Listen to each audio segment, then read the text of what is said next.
the United States of America and to the republic for which it stands, one nation, under God, indivisible, with liberty and justice for all. And now, Charles Oliver, chaplain.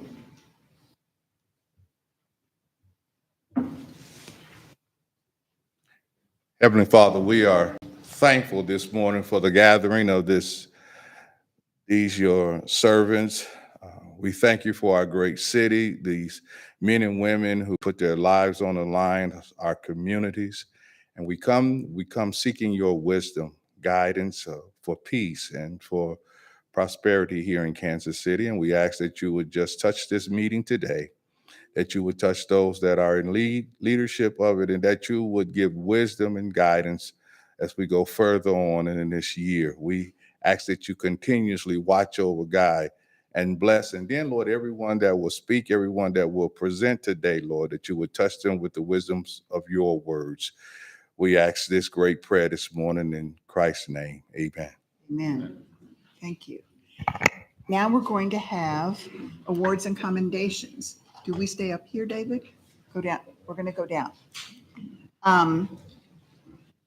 Certificate of Appreciation for Gary Mosby.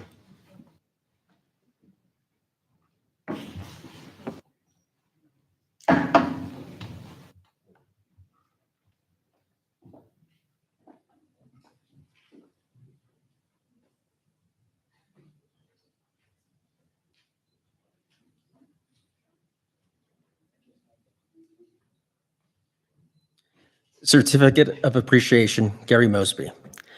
Since 1992, a stretch of 31 years, Gary Mosby has played the bagpipes at the Kansas City, Missouri Police Department's annual memorial service. Mosby has volunteered his time and talents through rain or shine to honor the fallen all these years.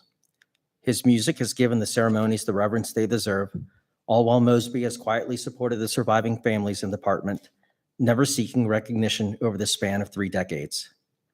For his outstanding assistance to the Kansas City, Missouri Police Department, Chief Stacy Graves, along with the Board of Police Commissioners, is pleased to present the Certificate of Appreciation to Gary Mosby.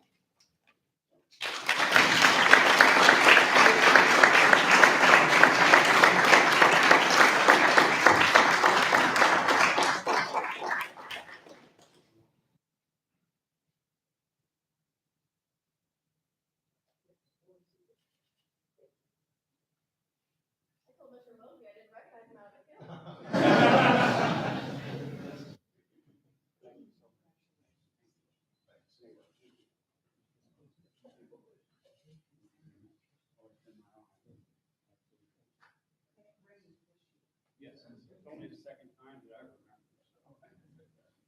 Thank you so much.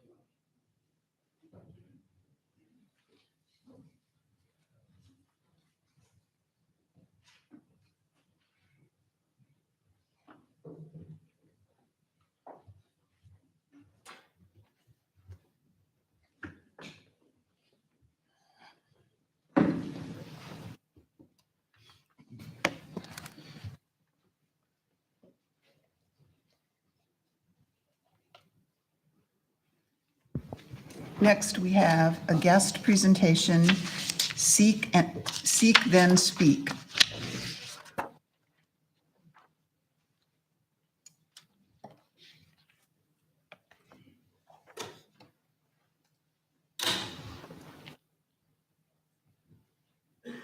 Good morning. Good morning. I am Sergeant Erica Oldham with the Sex Crimes Section, and I'm joined by Victoria Pickering, the Director of Advocacy with MOXA.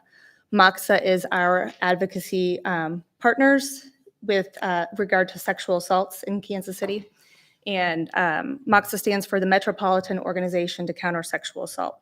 So I want to thank you for the opportunity to be able to share Seek Then Speak with you. Here at KCPD, we participate in an interdisciplinary partnership that is comprised of MOXA, our SANE programs, which most all of our hospitals locally participate in, and we call that KC-IRSA.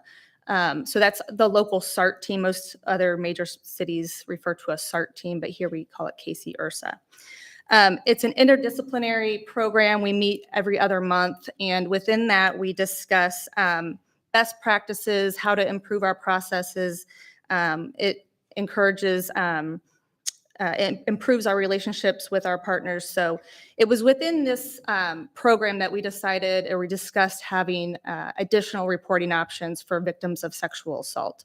It's very important that we are able to do that, because sexual assaults are the most underreported crime, to the tune of only 25 to 30% of them being reported. They're very most often delayed, upwards of months, if not years, before they get reported. So it was very important to us to develop an additional way to report their trauma that they've experienced. Okay, so part of the goal that we put together as a local multidisciplinary team around alternate reporting options was really recognizing the barriers that may exist for survivors who may want to report but not feel comfortable with the traditional reporting style. We also recognize that many survivors that we work with at MOXA have expressed an interest in reporting, but they're very uncertain about what that process will feel like. It can be overwhelming. And we also know that as a result of staffing right now, the wait times for an officer to take a report, an initial report of a felony sexual assault, can sometimes be an hour, 2 hours, 5 hours. And so that really provides an instance where a survivor may not feel comfortable continuing along with the process. What we also recognize is that we really want to make sure that these cases have the best chance possible of succeeding throughout the entire criminal justice process. So we want to make sure that we have the highest quality reports, investigations, and cases that are going to our local prosecutors' offices in order to hold people accountable for this type of crime. In addition to the very low reporting rates of sexual violence, there are also incredibly low prosecution rates. And research shows us that the people who commit these types of crimes go on to commit them over and over and over again. So that ability to increase not only the number of cases that are reported, but the quality of those reports, to increase survivors' comfort level with the process, allows us to hold offenders accountable and decrease sexual violence and keep our community safer. So I went to some training through AVAWI. It was a virtual training. AVAWI is End Violence Against Women International, and it was there that I took a Opening Doors training session, and that's where Seek Then Speak was introduced. And I had a lot of discussion with the director of research of AVAWI and invited her to our Casey Ursa meeting virtually to go over Seek Then Speak and share it with our partners. It was then that we decided this was going to be a great program for us. So Seek Then Speak is 2 parts. I'm going to skip over the Seek part just for sake of time. There's a lot of information there that our victims and their support staff can help them with. But let's talk about the Speak part. That's where they are going to begin their reporting. This is strictly a website. This isn't a computer program that was purchased by the department. This is nothing other than a website that anybody can go to today. It is a self-guided investigative interview. The questions are formulated in a very trauma-informed, victim-centered approach. So the survivor can take as long as they need to fill out this interview, which is going to turn into a PDF.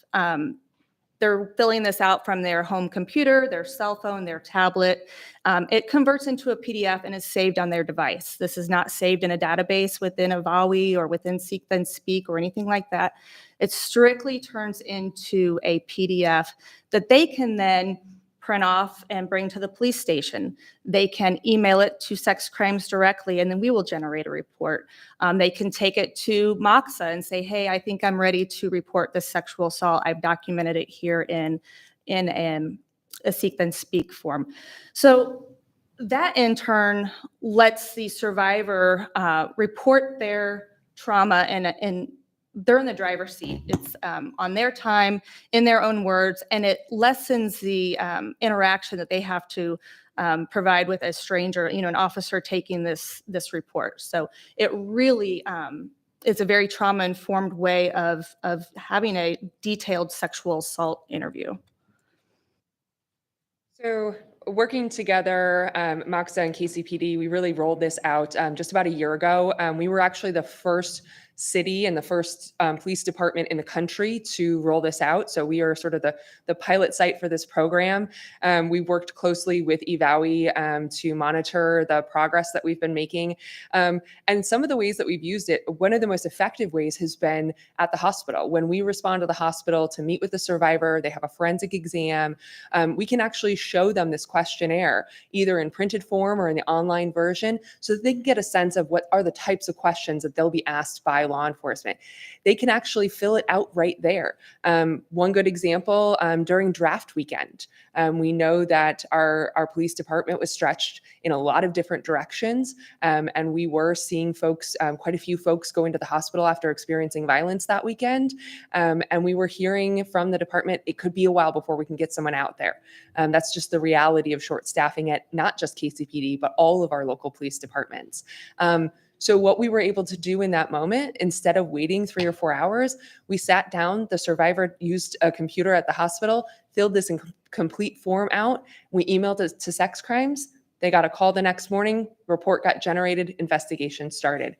That survivor never had to wait, never had to deal with that retelling of that story. So it's been a really effective tool. Survivors feel more comfortable. They feel safer when they're going into their investigative interviews. It levels the playing field between a detective who knows everything they're going to ask, an advocate who's been through this process hundreds of times, and a survivor who has no idea what's going to happen next. Allows them to prepare for that process. And ultimately, it also helps investigators have a really comprehensive understanding of what occurred in the survivor's own words, so that they can formulate the follow-up questions at the investigative interview in a way that's going to generate the most effective information and the best possible investigation for that case. So a year later, we started this, I think, April of 2022. So we're a little over a year into this. We have upwards of about 30 reports that have been turned into offense reports. Now, it doesn't seem like a lot. Sex crimes typically investigates between 500 and 600 reported sexual assaults a year. So we've gotten around 30 in the last year, but that's 30 offense reports that would have probably not been reported in the first place. So we're able to hold more people accountable. And I know Victoria has mentioned their agency has had several hundred Seek Then Speak reports that have been generated, but just not turned into police reports yet, strictly towards the survivor's choice. They're just not ready to report yet, but they have that information for whenever they are ready to report. Our detectives are using it more frequently, so we get a lot of calls from victims who are out of state. They were sexually assaulted in Kansas City, Missouri, and have left and gone home. They have moved away because of the trauma, and they're ready to report, so they call us, and instead of asking these interview questions over the phone, we refer them to Seek Then Speak. They're able to do it on their own time, in their own home, without talking to a stranger, and then email it to us, and we start the investigation that way. We did roll call trainings last fall to introduce Seek Then Speak. We are speaking about it at the recruit level at the academy. Seattle, Washington has implemented this program, and they're just now rolling it out this summer. So they're really excited. They've reached out to us on several occasions for direction. St. Paul, Minnesota has reached out, and we have conferenced with them, as well as Overland Park, Kansas. So some of our smaller agencies that are local are starting to use this. They're seeing the benefits of it. So that's about it. Do you have any questions? I do. You said that it's not stored anywhere except on that person's computer or maybe at Moxa, wherever. Is there a date generated so that someone can say, I created this on this date. I know I'm not giving it to you for 5 years later. Is there? Yes, ma'am. There is metadata at the top of every report, and it shows the date and the timestamp of that report. And also, just to be clear, we do not store these at Moxa. So when we say we've used it hundreds of times with survivors, those are often for folks who've actually already reported and they're using this tool to get ready for their interview with their detective. So they don't turn it into us. We use it as a tool to help them prepare or to just help them make the decision about whether or not this process is right for them in the moment. Thank you. But as you know, there are times where they say they didn't report for, and this would document that they did report at a certain time. They just weren't comfortable until later. Thank you. Are the prosecutors getting involved in Casey Ursa as well? Because I know we're having certainly some difficulties getting as many prosecutions as we'd like. So is that helpful? We have one case where Seek Then Speak was used, and it has been charged. It's still awaiting adjudication. But yes, the prosecutors are aware of it, and they were at the meeting that we had virtually with Avawi about this and very excited about using it. Any other questions? Thank you very much. Thank you. Next is City Council presentation, Mayor's designee. Thank you, Madam Chair. Today's designee is Councilwoman Melissa Robinson, who during this term represents the 3rd City Council District. She was reelected last week with, I believe, roughly 87% of the vote, outshining everyone with a competitive race and succeeding. So she'll be joining us for another 4 years. Councilwoman Robinson is a native of Kansas City and was previously on the school board for Kansas City Public Schools, so usually has a holistic understanding of issues in our community. Councilwoman Robinson. Thank you, Mr. Mayor. Thank you to the chair and to the Board of Police Commissioners. Thank you for your service. I appreciate the opportunity to come before you and to provide an update. Since the last time I was with you, the City Council has adopted an opportunity agenda. We know that when we talk about policing and violent crime, our Kansas City Police Department certainly needs good partners in addressing the root causes of violence and crime. And so while I won't go over all 7 points of that agenda, I will share that we are working deeply with the school district because we know that perpetrators and victims of violence often share that they're not high school graduates. And so making sure that we have programs to ensure that young people are graduating from school, but not only that, that they have full employment and living wage jobs if they're not going to college. There is no reason why young people that are graduating from our system, especially those who are 18 years old, if they're not going to college, don't have an opportunity for a living wage employment. And so we are working with strategic investments within the city of Kansas City with the new tax on cannabis sales, as well as the $30 million that have been allocated by the council to address some of the root causes of crime and violence.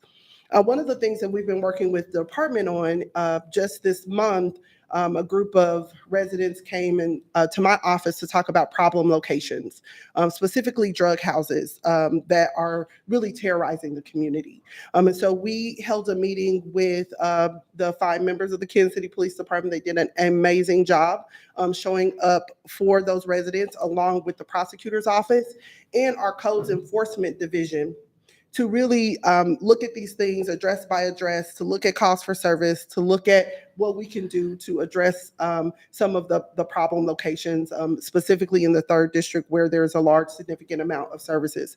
Some of the things that we learned is that we don't have a functioning DART program in terms of really looking at how we're closing down drug houses as we've had in the past. Some of the unintended consequences, again, this is from my observations of attending these 2 meetings with KCPD and the other departments that I mentioned, is that when you close down a drug house, it provides blight. And so we need to work collaboratively to make sure that individuals aren't living in terror because there's 1 or 2 drug houses that are on their streets. These residents came, they were very bold in their requests, and they were not afraid. And when we came back for a follow-up meeting, they said that, they had been, threatened, and they had some interactions with individuals, but they wanted to move forward and they want to make sure that these things are being addressed. I definitely want to uplift Kari Thompson for going and canvassing the neighborhood with me to let the entire neighborhood know that we were doing the meetings, as well as our drug enforcement team and our community interaction officers, as well as Major Kavanaugh with East Patrol, all showed up to address these issues. I serve on TINO, the Transportation Infrastructure and Operations Committee, as well as the Finance Committee. So I just want to provide you a couple of updates on those committees. One, with the Transportation Infrastructure and Operations Committee, we did receive a very highly scored $5 million raise grant from the federal government to look at I-71 highway and a lot of the traffic fatalities that happen along that corridor because of pedestrian access. So we look forward to upgrading our infrastructures that will help with those public safety elements. I did meet with the president of the school board, and as we talk about, this was yesterday, and as we talk about high school graduation rates and root causes of crime and violence, they're turning their Truist Elementary School into an adult learning opportunity. So that elementary school was closed down. They did receive, or they got back their adult learning program that had been gone for the past 7 or 8 years. And so that will be a center of opportunity for us in the city. Finally, before hopefully you have any questions for me, before I get to my final point, I wanted to talk about the Finance Committee and some updates with that. We did pass a policy under the mayor's leadership to really look at making sure that the city is solvent, as you may understand and look at our 5-year projections, that we do have a structural imbalance, and we're looking at making sure that we provide the right amount of reserves. And so we're doubling our reserves to make sure that the city is solvent in the upcoming years of our 5-year plan and beyond. Finally, I sent an email to each of you about focus deterrence. And so that was this morning, so you may not have gotten it yet, but hopefully you can review it.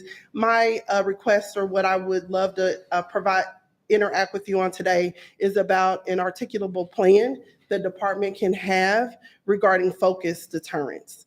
And looking at our previous focus deterrence plan, I sent you that in your email box, and so you can look at it. You may have already reviewed it, but some of the elements that I think that just from my just lay citizens' view, as well as representing the interests of the 3rd District, is we know that there's only a small majority of people that are causing most of the crime and violence in our community. And so if we could focus on those individuals and make sure that we're providing genuine opportunities to them in terms of choices, but if they don't take those choices, that they'll be removed from the community so that they're not there left to terrorize the community and continue the cycle of violence and the crisis that we're under right now. And so I would deeply, humbly encourage you to empower the department to come up with a focused deterrence model.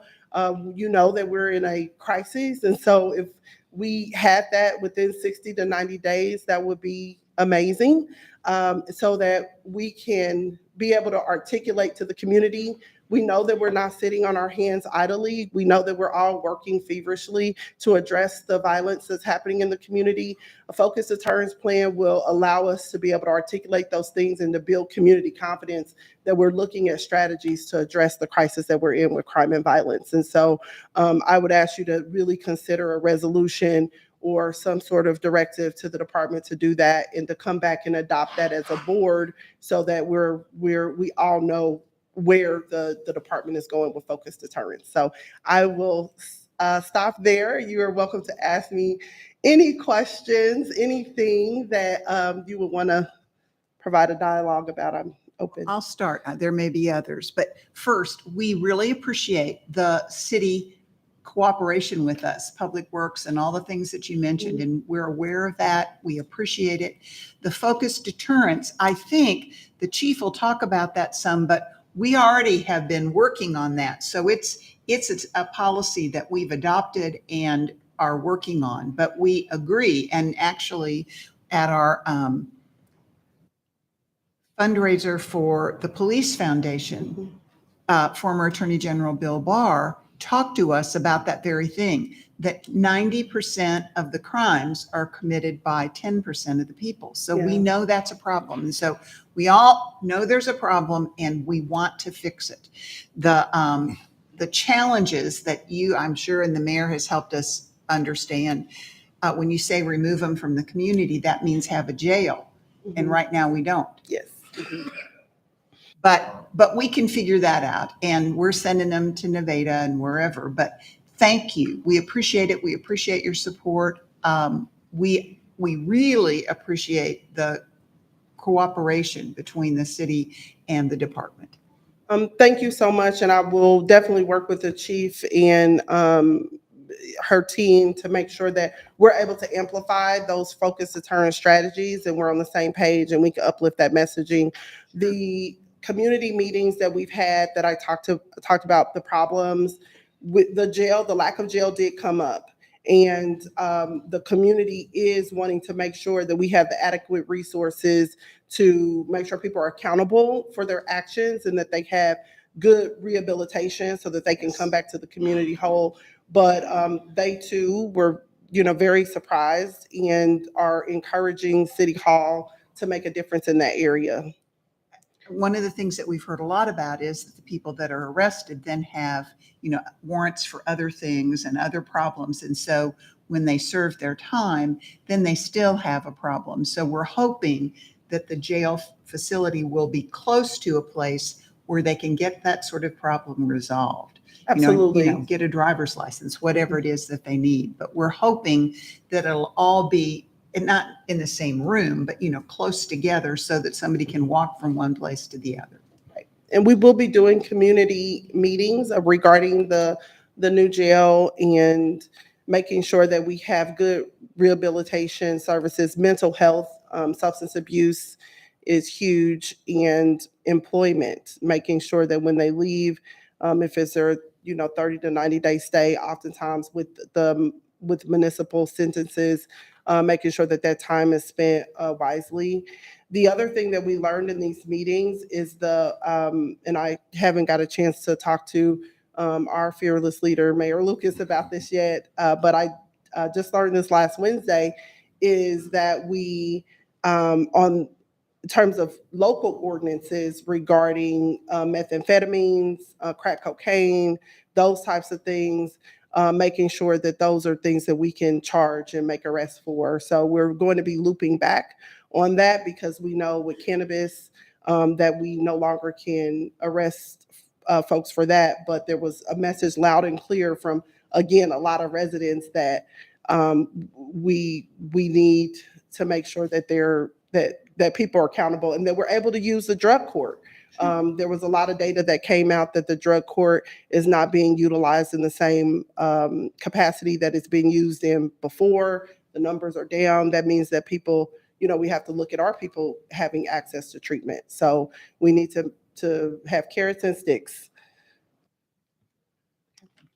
Any other questions? Go ahead, Commissioner Kramer. So I would just like to say thank you so much, because that's one thing that I've been really trying to focus in on is working, to get that 10% off the street and make our communities safer. I feel too, it's real important that in the past, I know these things have worked out with the community groups, but also with focusing with our federal partners and getting these people where we are making an example and holding them accountable. So, the word gets out, because I think that's part of it is we need to start showing that, hey, you're accountable for your actions. Yes. And it affects everybody. And I think by taking that step, and which, we're doing the arrest, but they're not necessarily staying, they're getting let out.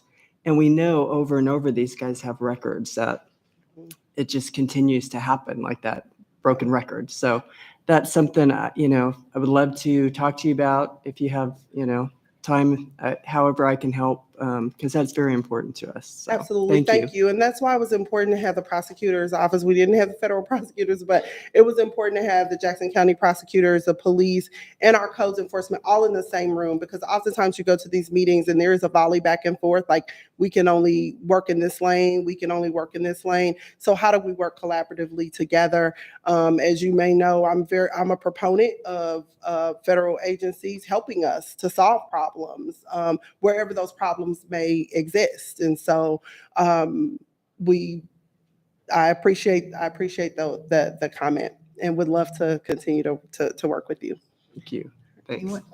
Well, just one, congratulations on your reelection. Thank you, Bishop. And you know, I have been promoting community policing during my entire time on the board. So I think that that's another piece, is to ramp up the community policing part as well. Thank you so much. I think the chief has talked to Alvin Brooks ad nauseum regarding community policing. We have a meeting on Friday, but we also understand that if we don't, increasing our officers and making sure that we have officers to respond to crime is critical. And so we hope I certainly agree with the fact that we need more community policing. Relationships with people on the ground every day are critical. So we look forward to working more in that vein.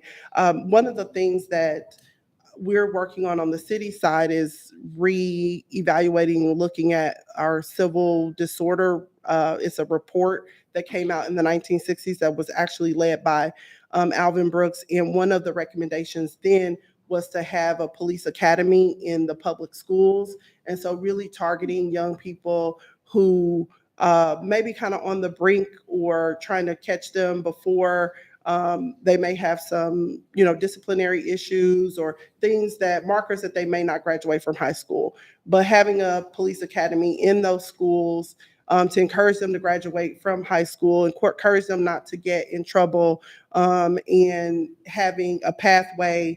I've talked with the employment division at the department about there are 40% of the young people that are high school students in KCPS are already 18 years old.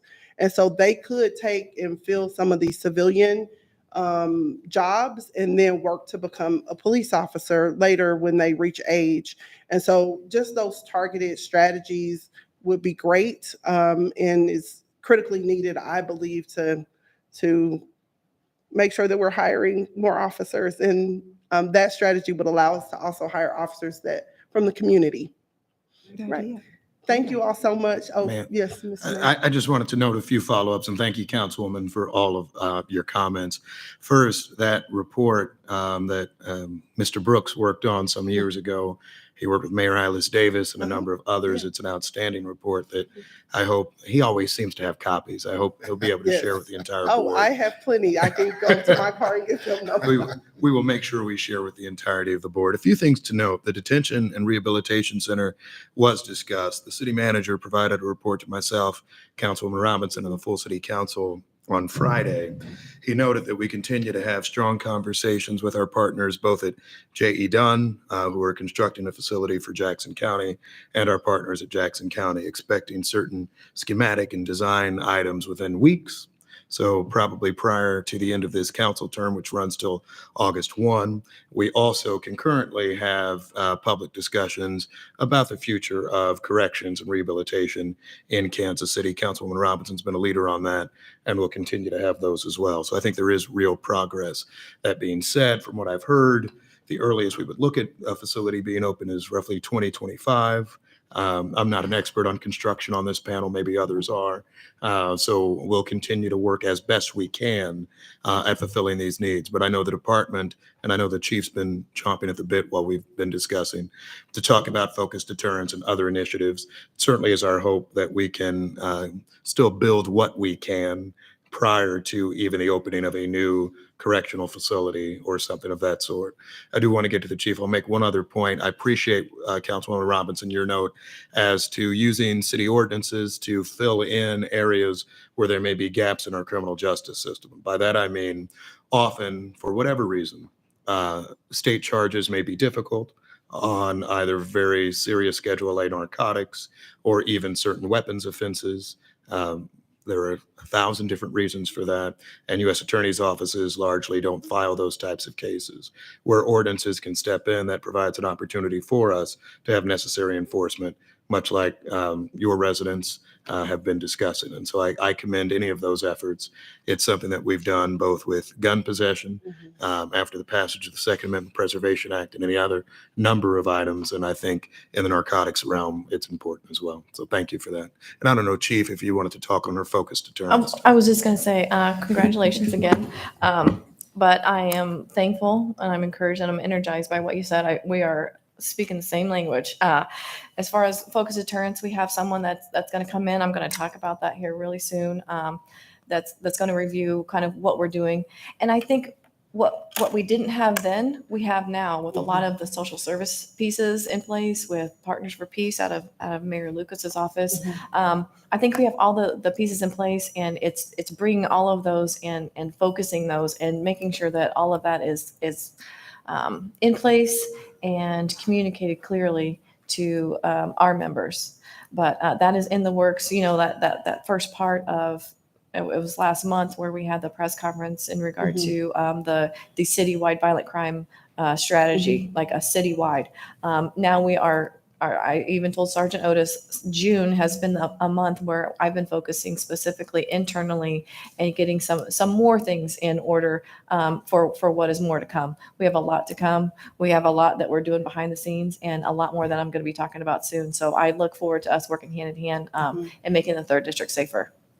Thank you so much. Thank you. Thank you for coming and for your work. Thank you. Investigative Bureau, Colonel Ortiz. Okay. Oh, Can I'm I just sorry. speak about, Sure. if you don't mind, I'd like to just talk about violent crime now since we're already Sure. on the topic. I don't mean to take your time. That's all right. He But- gets as much as he wants, and so do you. But so I have a couple notes here, but as you're aware, Kansas City experienced another weekend. I feel like this is really loud. No, it isn't. Okay. No, it Kansas City has experienced another weekend of gun violence, and we currently are at an alarming number of homicides.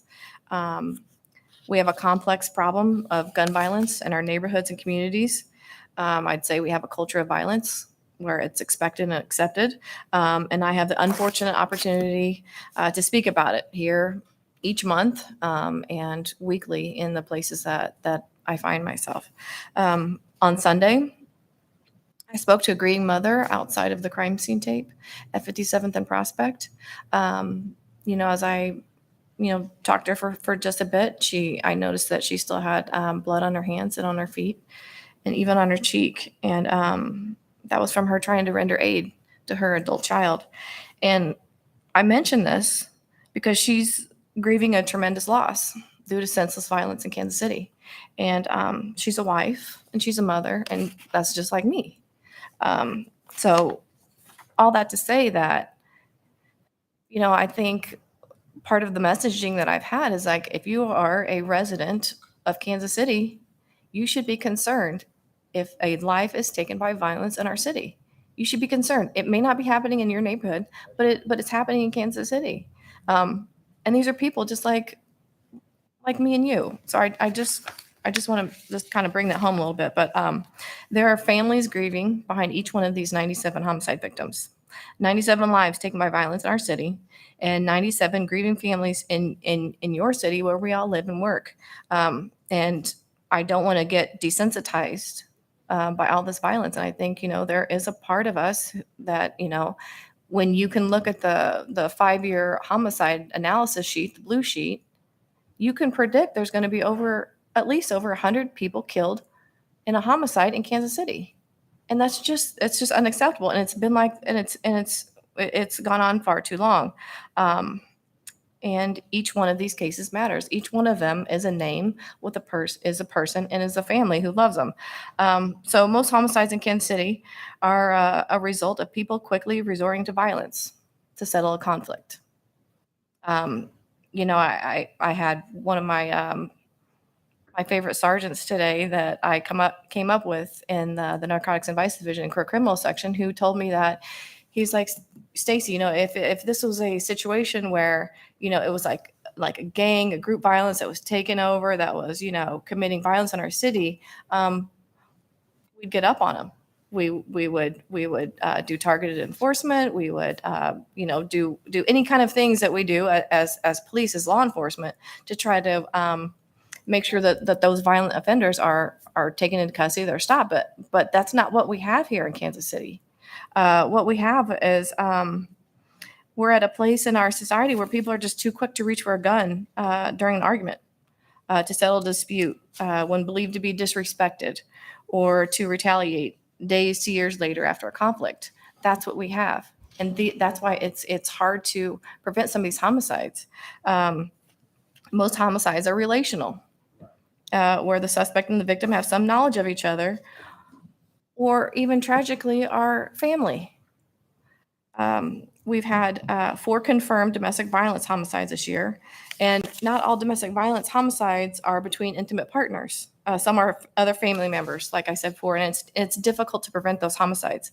And I say all that not to say that we're not doing our part. In fact, I'm going to tell you how we're doing our part, but that this is a Kansas City problem. And that is why the whole conversation with it being a citywide initiative, it has to start with each one of us. Police cannot be in all places at all times, and nor should we. Police alone, we're not the only solution. We're not the end-all be-all. A violent crime strategy for Kansas City should not be a KCPD plan, but we have our own plan internally. We're actually expanding on that and working on it.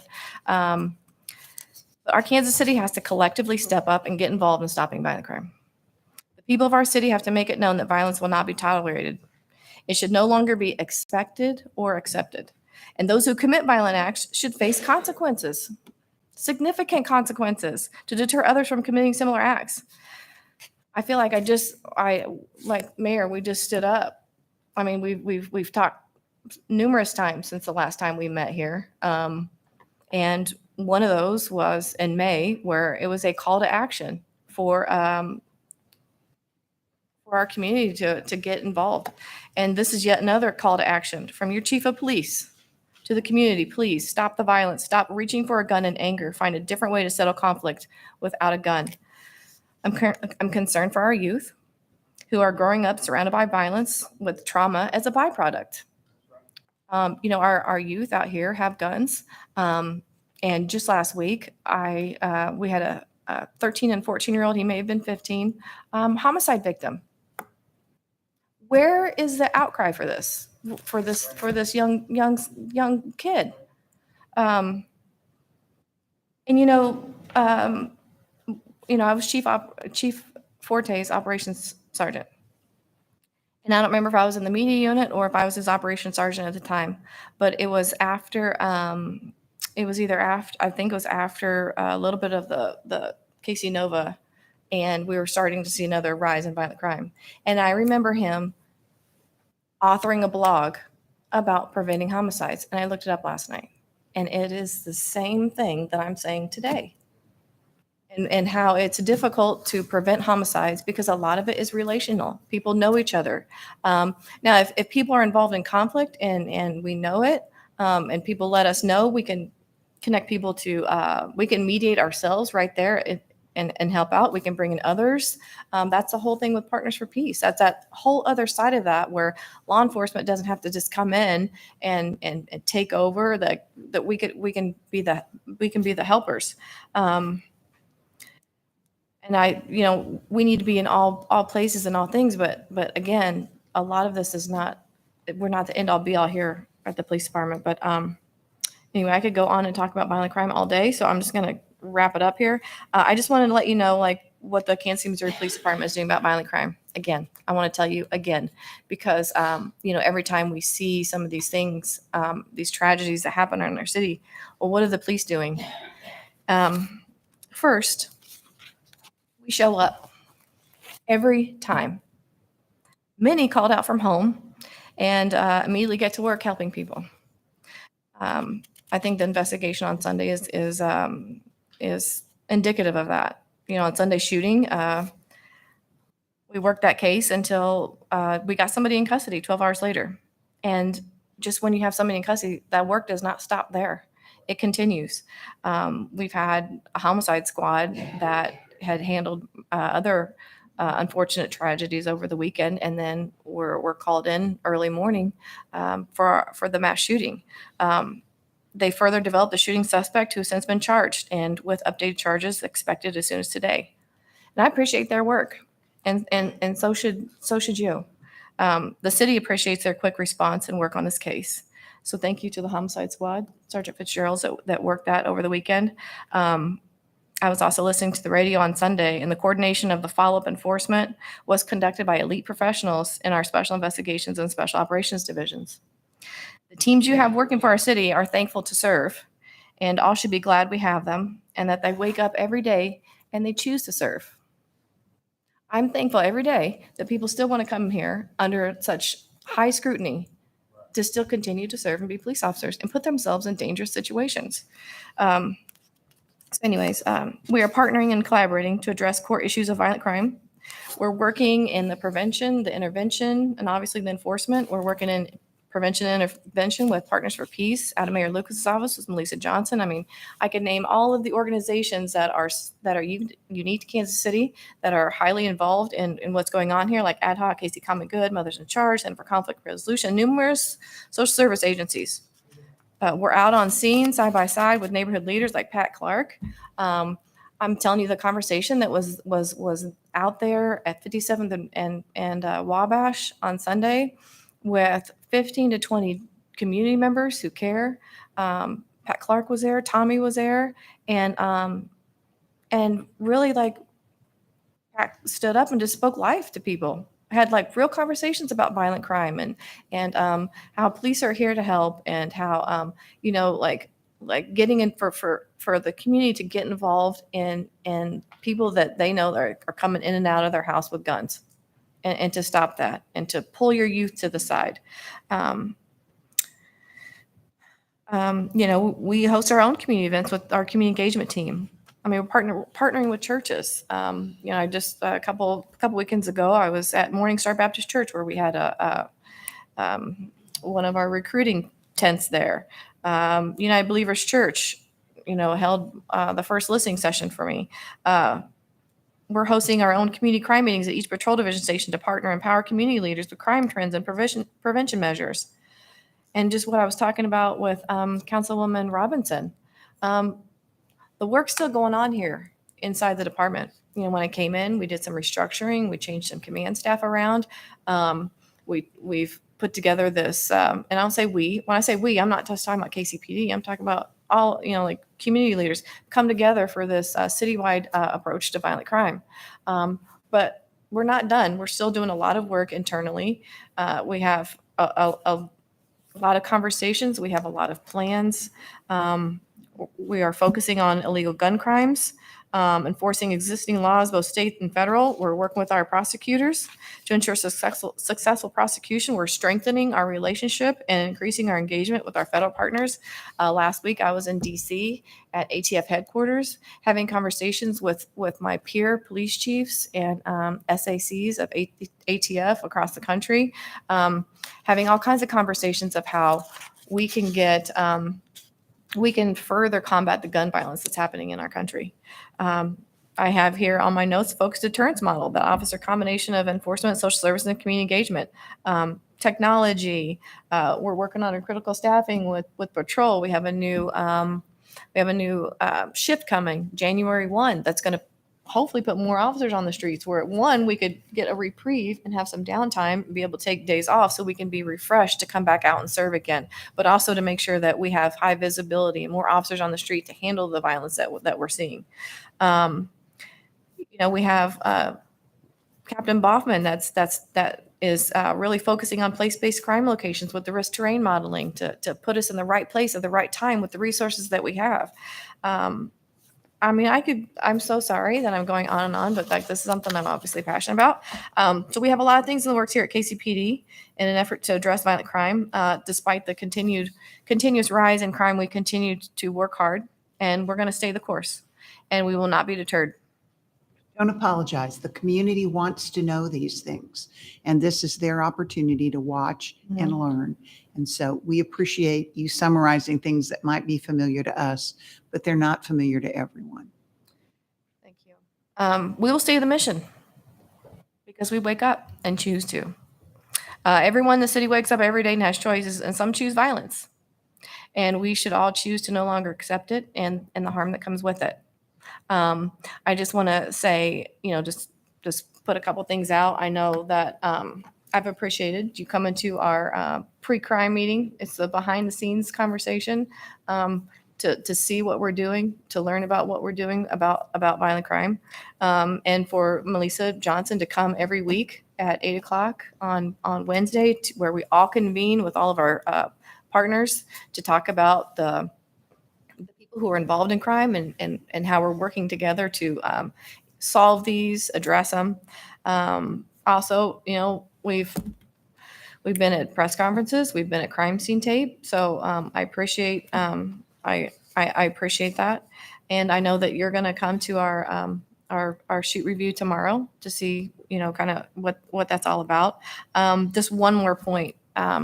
It's so beneficial that in this position I'm allowed to go to some of these conferences and meet other chiefs of police because we sit there. Because I talked to Austin about street racers. I talked to Denver. I talked to Louisville. I talked to Phoenix about what they're doing about non-fatal shootings. All of those ideas are shared, and it's not unique to Kansas City. Kansas City is unique. Whatever approach that we use here in Kansas City has to be tailor-made for Kansas City, but these same problems are happening in outside places. And I just want you to know your chief of police is open to these conversations. I'm asking and I'm seeking some of this information of how we could do better here in Kansas City. So I just want you to know that there's more to come. We're just getting started, but this is more of a call to action. And on the subject of violent crime, I could talk about it till the cows come home. And I know that's a Kansas City thing. Anyway, I just want to move past that. I do want to, I don't mean to take this from you too, but I do want to acknowledge something. So at the scene of the tragic scene on Sunday, I just want to acknowledge that I do understand that there was a victim that was out in the street for what we felt like was too long. And I'm sorry for that. It was a large scene. We have wonderful crime scene technicians, and I cannot rave about our lab. That's another thing that we have that some other cities don't, that I'm just very proud of. But in that situation, we have one moment to capture that scene. And we have machines that we put out that do scans and cover that and do measurements that actually reduce that time. But in this case, I'm sorry that we had victims still at the scene for hours after the event. I think that the intent behind that was not to harm, but to ensure that everything was captured for the best successful prosecution of this case moving forward. But I will tell you that that's something that we're talking about and making a priority to figure out what that balance is between capturing everything and having that one opportunity to do that with the sensitivity of having someone who has lost their life and a family member seeing them still there. So I just wanted to acknowledge that. Good morning, Commissioners.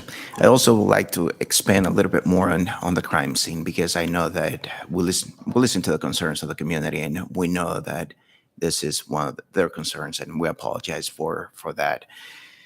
Typically, on a homicide scene, we do about 6 scans for the whole crime scene, and that means that the machine is going to do a 360-degree documentation of the crime scene. That takes about an hour to an hour and a half to complete.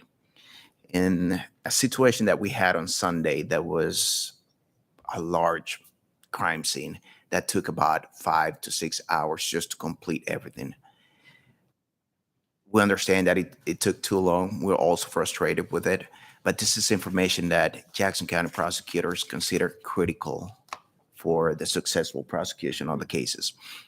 We will talk with them. We will meet with them and see if there are other ways that we can move forward from this, and also with our homicide detectives and our crime scene. But I want to ensure that everybody understands that there was no unnecessary delay on our part from crime scene or from anybody in this crime scene. We needed to take some of those steps. We will talk and see how we can make this faster. And this is going to be a combination of meeting with the prosecutors and our detectives in crime scene. But crime scene, as usual, they did an excellent job, and our detectives in the homicide unit as well. So we thank you for that. Unless you have any more questions about that, I can initiate that. Well, I heard we had like 25 officers come in on overtime to help with that. So that was huge. Just everybody coming in, helping out. And thank you guys for doing that. I know that's tough, and we appreciate what you do. Madam Chair, if I may, I wanted to just note one thing from the Sunday scene, and thank you, Chief, and others for allowing me to see your work. I want to first of all commend our initial responding officer. I won't say too much, don't worry. But as I understand it, we had an officer individually who responded to, just from news reports, one would understand to be a very serious and dramatic scene. People moving around, a high number of victims. I believe that's still dark outside at the time. And a fairly challenging scene. And so please extend the thanks of myself, and I assume this board, to that initial responding officer, and of course everyone who worked up the scene as well. I also, I'm just, I'll get a chance, my bite at the apple for comments later, but I want to follow up on one thing that the chief said, and that call for more in our community to express the very tremendous concerns we have with violent crime now. Having people say negative stuff about you is part of the business for a number of us, all of our officers. I experience it sometimes, not nearly as much as our officers, but what I might ask some of these folks, who I believe to be people who care about justice and all these other things, is to make sure they're speaking out for justice for the victims of crime in our community as well. Everybody has a right to say whatever they want. They can have a press conference and swear at me or the chief, and I experienced a little bit of that on Sunday. But I would hope that they also share the same concerns they have with public safety in connection with officer-involved incidents. I hope they realize that these are important lives that were lost this weekend, and 4 people losing their lives on the same street on Sunday morning. Many more being shot that day. And I just hope that we get to a point in the community where we can all say, yeah, we got different views on how everything should work. Absolutely. But we do want to save a bunch of lives. And maybe there's a way that we can try to do that. And as I saw our officers canvassing the neighborhoods near 57th and Prospect, I saw that too. I had 2 interesting conversations, and I promise, Madam Chair, I'll move on so we're not here till 3 p.m., although I could talk about it forever too. One sergeant mentioned that he had worked in the sex crimes area for some time, and he moved to assault kind of for a change of pace in life. God bless him, because I think it's a very challenging change of pace that he has taken on, and that many others have. And what I saw in that officer, demographically, we're different. We may live in different parts of the city, but I saw somebody who cared a lot about getting justice for those victims. And what I encourage people to realize is that's the folks that are coming out on these scenes day after day.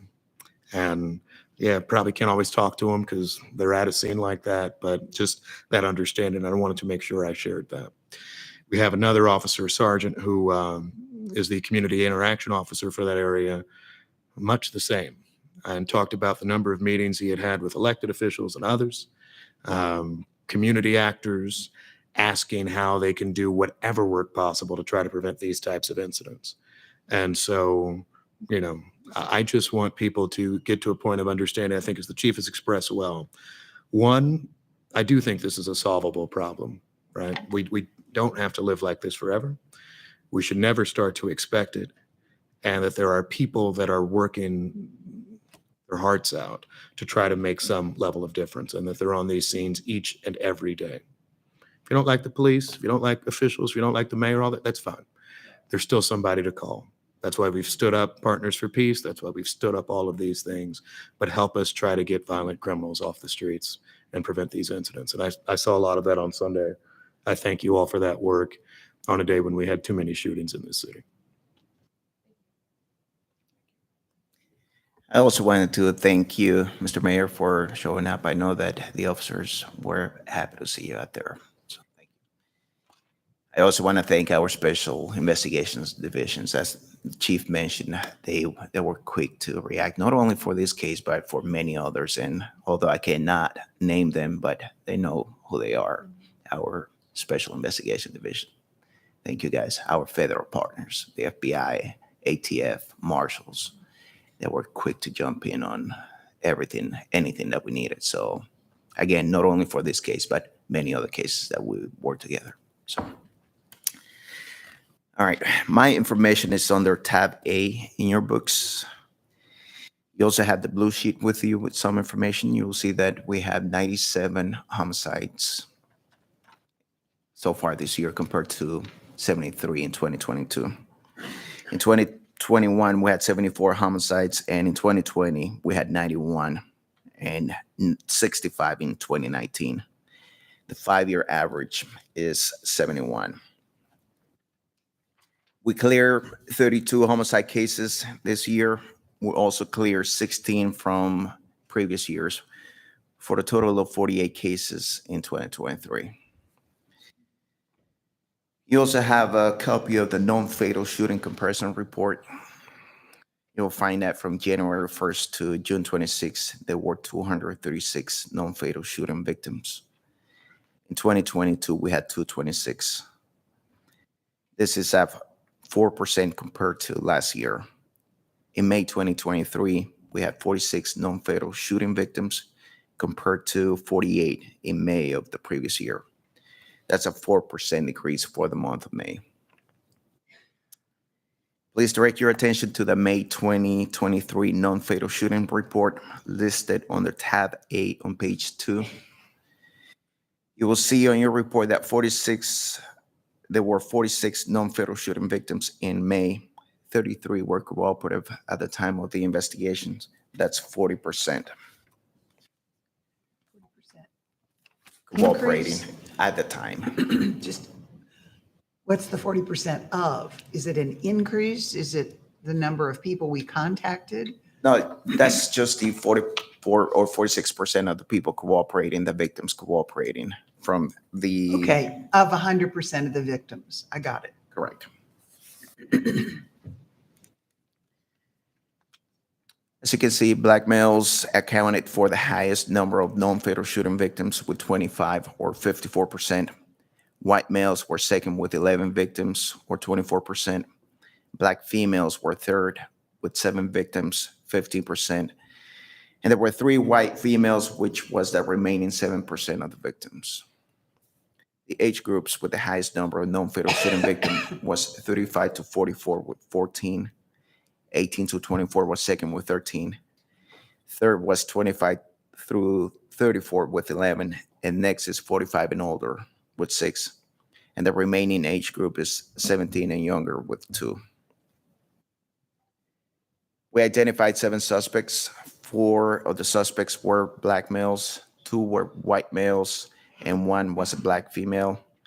There were 3 suspects in the age group of 25 to 34. 2 suspects in the age group of 45 and older, and 1 suspect in each of the following age groups, 18 to 24 and 35 to 44. On page 5, you will see that recovered firearm report. We recovered 206 firearms in May 2023, compared to 257 in May 2022.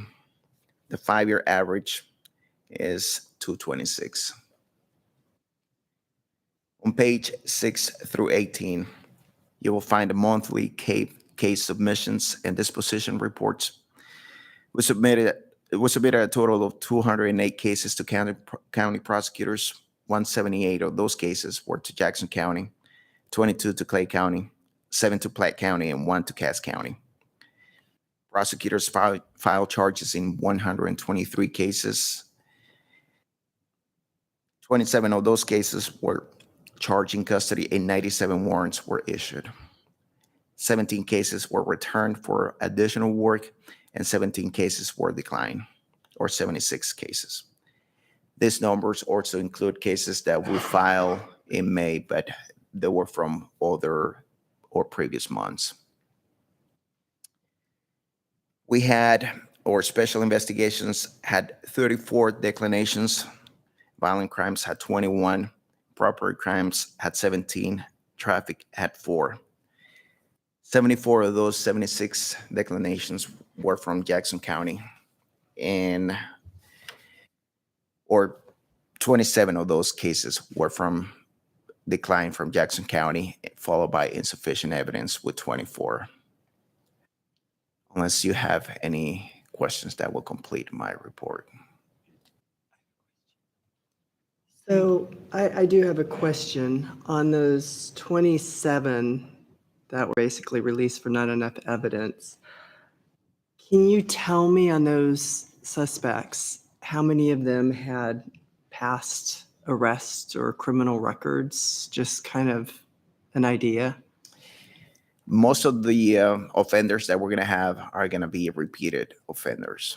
We already see a past, a history, a criminal history. And unfortunately, sometimes if the case, we don't have enough in there, we're not going to be able to charge it, or prosecutors will not be able to charge it. But the majority of these cases are going to be repeated offenders with past criminal history. So again, it's at 10%. And then of those that were convicted or of that, same thing? Same thing. Same thing. Okay.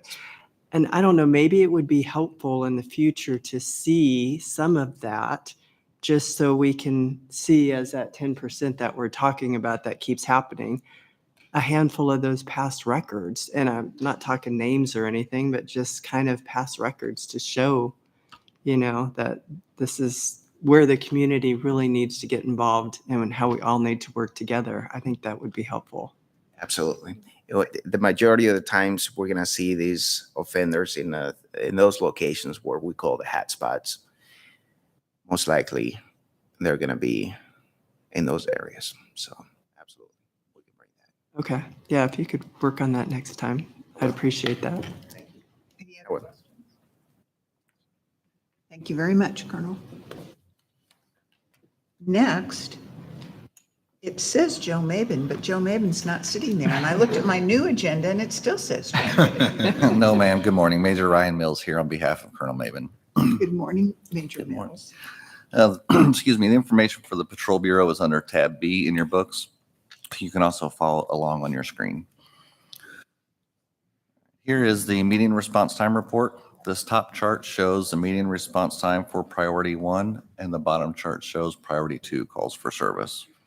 The median response time for priority 1 calls during the month of May was approximately 8 minutes and 21 seconds. This is a 31-second increase compared to April. Which means it takes longer to. Yes, ma'am.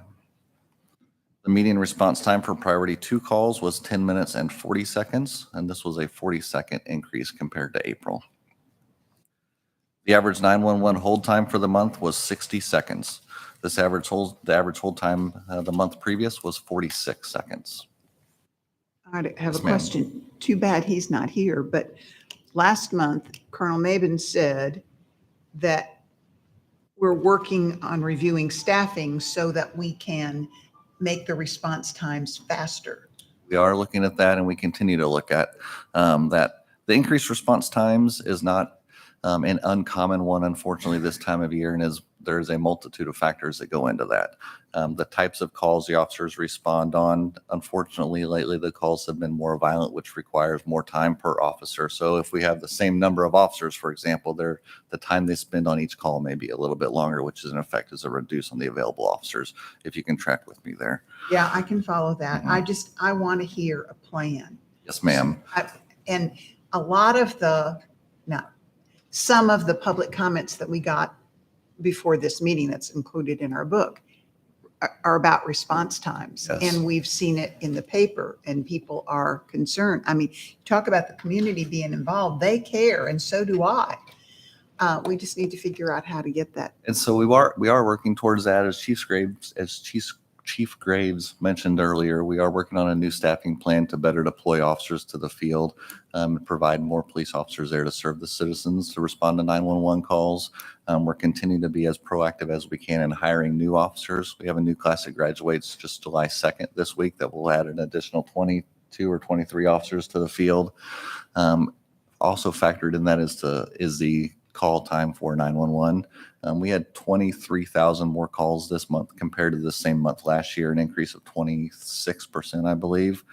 So we're doing more work with less staff the best we can. And it's not as simple as just getting to the call faster. It's the type of calls, the number of officers, the amount of time we spend there to best serve that citizen right the first time instead of having to come back a second time. So yes, I agree. We are looking at that and we continue to look at it. It is a complex issue though. It is a complex issue, and if I could, I know like Major Williams in for Deputy Chief McCollum is going to touch on communications, but Okay. that there is I have requested a comprehensive plan, a complete review of our communications unit, because we have, again, those are another unit of dedicated people that come in and do a difficult job Absolutely. every day. And anyway, I just wanted to say that at least because, you know, I know like we've talked about response times and whatnot. And I think, you know, those who do show up and do come in, put the headset on, I don't want them to be overlooked and to know that they're valued and supported. But as we are experiencing some staffing issues, I have asked for a complete review of that due next month, a review, and then there will be further action from there. But we are exploring other possibilities to assist in that. Also, even to look at some of the calls that we send officers to, could that be handled alternatively without sending a uniformed officer out? So we're having these conversations. And I know there's, and I don't know which of you are going to, would be the one to talk about it, but we have calls that are alternatively responded. And it looked to me like we were doing more alternative. Who does that? Do our call takers and dispatchers get those? How are they sent alternatively? So those, I can answer at least part of that. Those are calls that are received by our dispatchers, and alternatively handled maybe they are referred to by the call taker to another city service, or they are referred to by to the desk clerks at a station to handle a call instead of sending an officer out there. If it's not something that we don't have to send a police officer to provide quality service, then we look for ways we can handle that differently. Do you have any more to offer on that? No, that's correct. It just depends on the situation because there's an unlimited amount of different calls that come in. So that's exactly right. Either it's handled at the call taker level, and I just saw one the other day with the call 911 came in, they were giving directions to help that person. You know, it took about 45 seconds, but it could be simple as that, or when it gets to patrol, then they can look at it too. And I want us to keep doing that as well so that we aren't. Yes, ma'am. We did start online reporting a couple months ago. It was implemented, and we're looking at ways to increase that online reporting. So it's a report that can be done electronically by the citizen instead of having an officer come and document the information, write it in a report. How are we publicizing that? I've read it in my book. That's it. I've not seen it in the paper anywhere. It's been in social media. We've also used our call takers to provide that information as well. So as we come into contact with those that fit the criteria to be able to make a report in that manner, we try and get that information out. But we've been proactive ahead of that as much as I believe we can. But we'll keep working on that. Anyone else? You know, I may ask a question. I don't know if this is the part of the discussion where we'll talk more broadly about 911 issues, although it certainly relates to them. Because I don't know if Major, you're here to talk about that later, or Correct. should I wait for your moment if we're talking about broader 911 issues as to the actual answering concern, or should we just go to town now? I think we probably wait just a little Okay. bit, let them get through that, because that might be a broader sense for all communications. I always want to give Major Mills a lot of trouble, but we'll save it for I you later. appreciate that. All right. But please Thank you. continue. So. Thank you.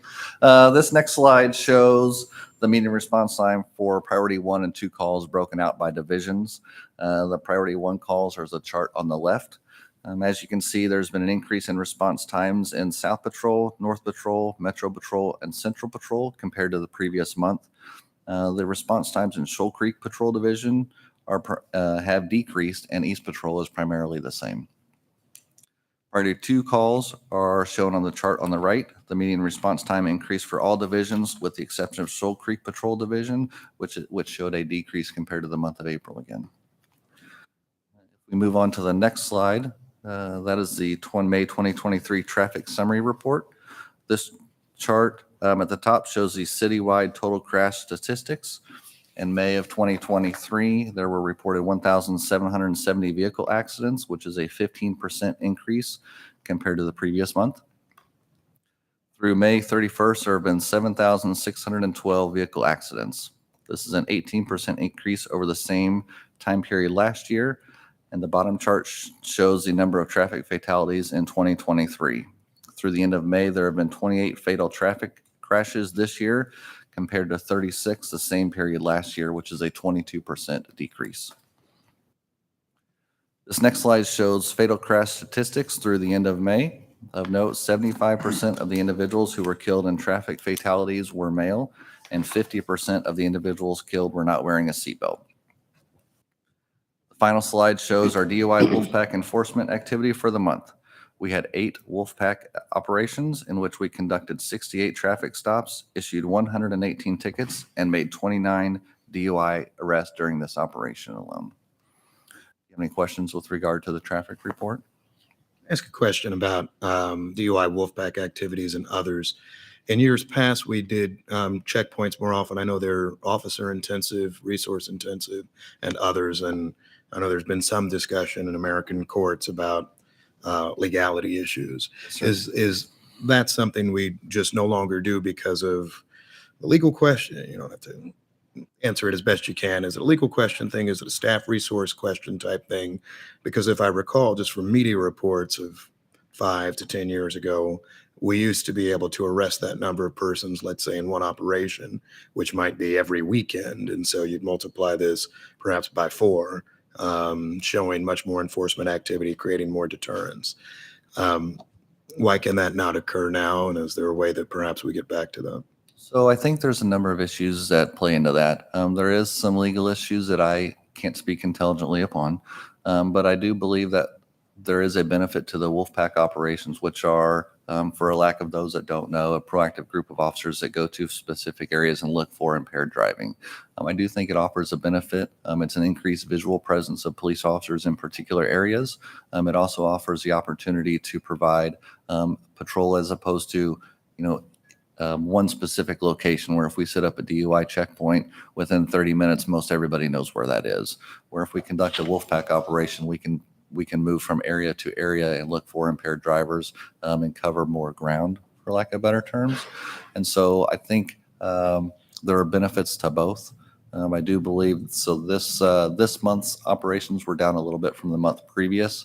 It's just timing and availability. It is grant-funded operations, so your point is taken. I don't know the legal ramifications or restrictions on DUI checkpoints. I do think there is a benefit to Wolfpack operations, but I understand where you're coming from. One more point, the state no longer funds those checkpoints. There used to be a lot of state funding involved in that, and they don't, and I don't know if that's because of the legality of it or not, so. Thank you. If there is no other questions with regard to my report, we'll have a presentation from our Community Engagement Division. Good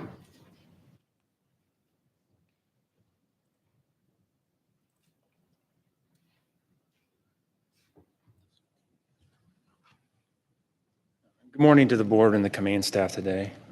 Today, I'm going to start with the Patrol Bureau highlights. Right here, we had Captain Gasper from East Patrol was driving back to East Zone recently, where he observed a residence that was on fire. When he got to the residence, he ended up making entry, called for help, called for the fire department to show up, did make entry on the residence, and started making moves to try to locate people inside. Initially, he found 2 people. Was able to get them out to safety when he was informed that there was a third person inside the burning building. Captain Gasper did re-enter the building, was starting to go room to room to find this person, and as the fire continued to get worse. Ultimately, Kansas City Fire did show up on scene. They were able to actually locate this third person. Thank goodness that the 2 people inside were able to communicate for that third person, because the fire department did say had he not taken the actions that he did, there is without a doubt that loss of life would have occurred as a result of this incident. So we want to thank Captain Gasper, who is out there in patrol doing his thing and helping these people. Next, we're going to move on to the Community Engagement Division for the last month. The first thing we've got is a program that's run through our school resource officers called Teens in Transition. This targets teens ages 14 to 18 years old and gives them a safe structural environment to learn. We bring them in, we feed them daily. It is an 8-week program that we work in hand with our school resource officers. The program encourages job readiness and life skills by bringing youth together. Last Thursday, I was leaving the Kansas City 360 meeting, which is separate from this. And I went there, and one of our community partners, Kyle from the Lyrics Institute, had a group of all these youth that are in the photograph. And they had a big, long, interactive discussion that solely revolved around conflict resolution. And interactive, they had the officers involved. We were involved with the students. This is all in conjunction while our school resource officers were providing lunch and working with the students. I'm going to speak on behalf of Kyle. He is a community partner of ours. He's fantastic. I've spent time with Kyle outside of work. At work, I see him weekly. He's doing absolutely fabulous work with our youth. And we want to thank Kyle and our school resource officers and all of the youth that are participating in Teens in Transition. The PAL monthly luncheon. This is an extension of PAL. Every day at PAL, 5 days a week, we feed approximately 60 youth that participate at the PAL Center. The PAL monthly luncheon is an extension of that, where we bring in, this is open to the board, the command staff, the officers, and our community partners. When we come in there, they can come to the PAL Center. We feed them. It's open for a few hours, and it's just a chance for everybody to kind of visit. And it's very much a part of the collaborative building of our community relations with our community. So anybody that's available, every month we have the PAL luncheon, and everybody's welcome to attend. The training at the LGBTQ plus bars. Okay, this has been a big thing that community engagement's been participating in, specifically our liaison officer. Alex, who's sitting right behind me, this is new to Kansas City in terms of we are the one agency in the country right now that's really taking an active role in doing this.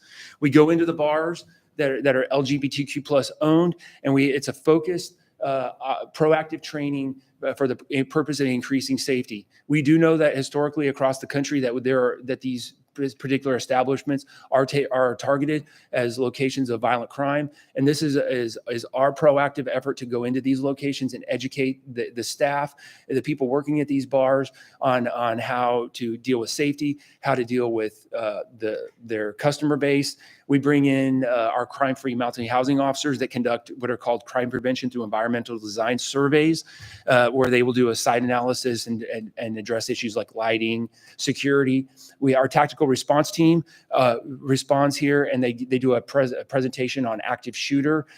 We bring in the FBI and our federal partners to discuss issues with hate crimes and how to report them. And then we work very closely with our Fusion Center on recognizing and establishing threats at these particular other locations. This is something that we're going to start expanding. This was a pilot to kind of address, and now that we've seen that its benefit, we are going to be moving into other establishments and bars within Kansas City to offer the same type of resource. Stop the Bleed. This is an extension of what I just discussed. And Stop the Bleed is a program where we work in conjunction with Kansas City Fire Department and our community outreach teams, where we come in there and we teach these same establishments how to use tourniquets, along with we get them taught and certified in CPR.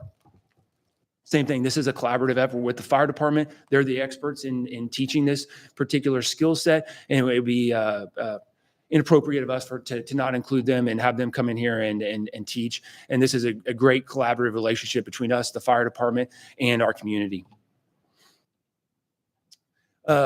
Now we move on to the LGBTQ+ liaison meeting that occurred last month. This was hosted here in Kansas City, right here in this room. We brought agencies from all over the region, we work on identifying threats and violations towards the LGBT community in a unified attendance and collaborative effort. As you can tell from the photograph, these are agencies, federal, local, state agencies all across the region. And for this particular meeting, this was done in preparation for Pride Month this month. So this is what this particular meeting was about. And so we thank everybody that participated with us in this event. We appreciate the chief for allowing us to host it here in Kansas City. Now on to the topic that's really resonated in the room today, the violent crime in Kansas City. And what you have here are our social service specialists. Every division station has one of our social workers assigned to that division station. They're all actually all sitting back here in the room with us today watching. All of our social service specialists, they respond to all of these homicides we're talking about and everybody showing up.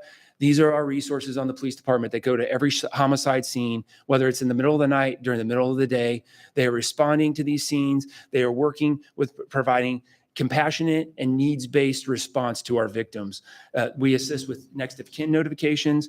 We complete risk for retaliation intervention strategies in conjunction with our other investigative elements here, and we provide safety messages.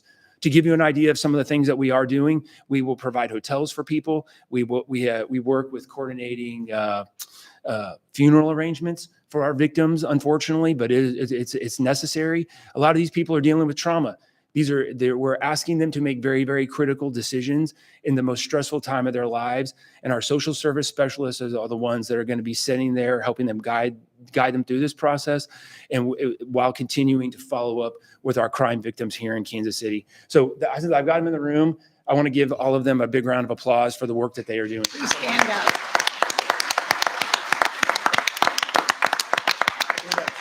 Please stand up. Let me see you.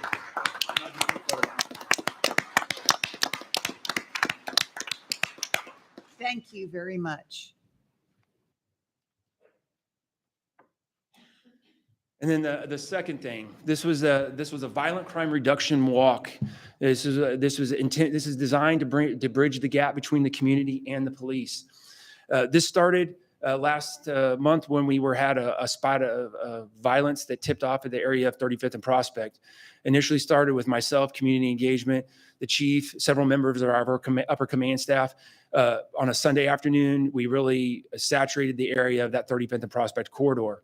The photograph you're seeing here is an extension of that. This was coordinated by Captain Graves, where we brought in all of the entities on the police department, our federal, state, and local partners. We're involved in this. Community engagement was here with us, and all of our community partners. And I'm going to give a shout out to like Casey Common Good, Aim for Peace, the mayor's office, Pat Clarks and his crew. All of those community members were out there walking with us.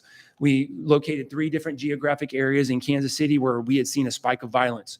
We divided it into three groups, and we walked all 3 of those areas, going door to door, providing resources to the community from department resources, city resources, state resources, Kansas City Crime Stoppers. What was important for me about it is 20 years ago, as I was in break-in at this time, somebody a lot older and wiser than me at that time reminded me that The people that we help in Kansas City are the ones oftentimes that we will never see and that we will never meet. And what this walk did is it put us door to door with a portion of the community, that large portion of the community that love us, they support us, they appreciate the work we're doing, and they needed to see us face to face. And that was what this walk did. And it was to get us out there in the community. We're out there trying. We're doing our best that we can with the resources and we have available. And this was a product of that. So as I conclude, as I telling everybody, this is going to take a unified initiative to address this violent crime problem. This is going to take a village initiative to address this crime problem. We need our big businesses, our small businesses, the philanthropic community, our city leaders, the police department, everybody working together to include our citizens on these 100 blocks in Kansas City addressing this violent crime issue. We love you, and we cannot do it without you. And that's all I have for today, and I'm available for questions, and thank you. Thank you very much. Any question? I may just very simply, I want to commend your work on a number of different items, one of which was the walk at on Prospect, 35th and Prospect, after just a series of very serious incidents, late May, early June timeframe. And so that is greatly appreciated. I also heard from our city's LGBTQ commission, as well as others, the strong work of this department, not only in responding to incidents, helping people feel safe during Pride Month festivities, but also making sure that you've been responsive, not just responsive, but frankly proactive on any number of issues. And so I thank you and the division for that, and hope you continue to do that same fine work. And to thank you, I'd like to thank you too, Mayor, for Melissa and the job that she's doing in conjunction with us. I just got back from Omaha with her a couple weeks ago, which is a whole other topic. And she's been absolutely fabulous. And I want to thank you all for the working together and the support. Thank you, Sergeant Gore. Thank you. Thank you. And we had a group stand up just a minute ago, and I want another group to stand up. Our interns are here and observing our meeting. So would you please stand?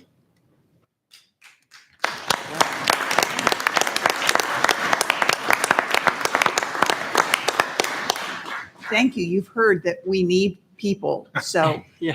we're hoping you'll find this is a great place to work. Thank you, ma'am, and that concludes my report. Thank you. Next is Administrative Bureau, Doug Niemeyer. Morning, and I think you just stole the best part of my presentation. So if you have any questions, Well, I was told I should mention that. that's okay. My item's under tab C. Would you like to say their names and ask We- them questions? We will. We will. They're part Okay. of the presentation. But that was good. But you can follow along. My items are under tab C, or you can follow along with the slideshow. First slide is department strength as usual. Right now we have 1,111 department members, 29 candidates that are in the police academy, and 496 professional staff at this time. Hiring. This is always an important topic. Will be an important topic for many years to come. But as of right now, for the July class, we currently have one person that is full-time. We've been hiring ahead of time. We have one person that's one of our last interns actually has been hired. We have, I believe at this point, as of early this morning, it shows 12. I believe it's actually 13 pending job offers out, and we have 22 people in the process still. I will tell you, I've told the chief, I've told his command staff, our goal is to have over 20.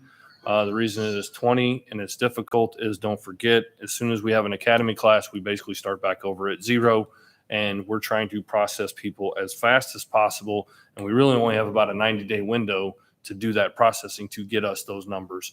So if this class is over 20, I'm going to be very happy with that and the progress that we made. Our next PAT testing for anyone who's watching is June the 29th, and we also have one on July the 29th at the academy. Can you briefly describe what that entails in case I bump into people on the streets all the time and say you should actually consider this and come on through and see what it's about? First and foremost, I mean, we take walk-ins, but you can contact one of our recruiters and they'll set you up a date. So you'll take a written test It's a standardized written test that we've used for years now. What does it cover? A multitude of things. It does. There's even videos. You watch videos, and then how would you react to that situation? We don't expect you to be a police officer, but it basically is. We took this from the DOJ from the last time to make sure that it's all standardized, and we make sure that everybody gets an equal opportunity on this. But the video portion, you'll watch the video, and then it just sees how you're thinking.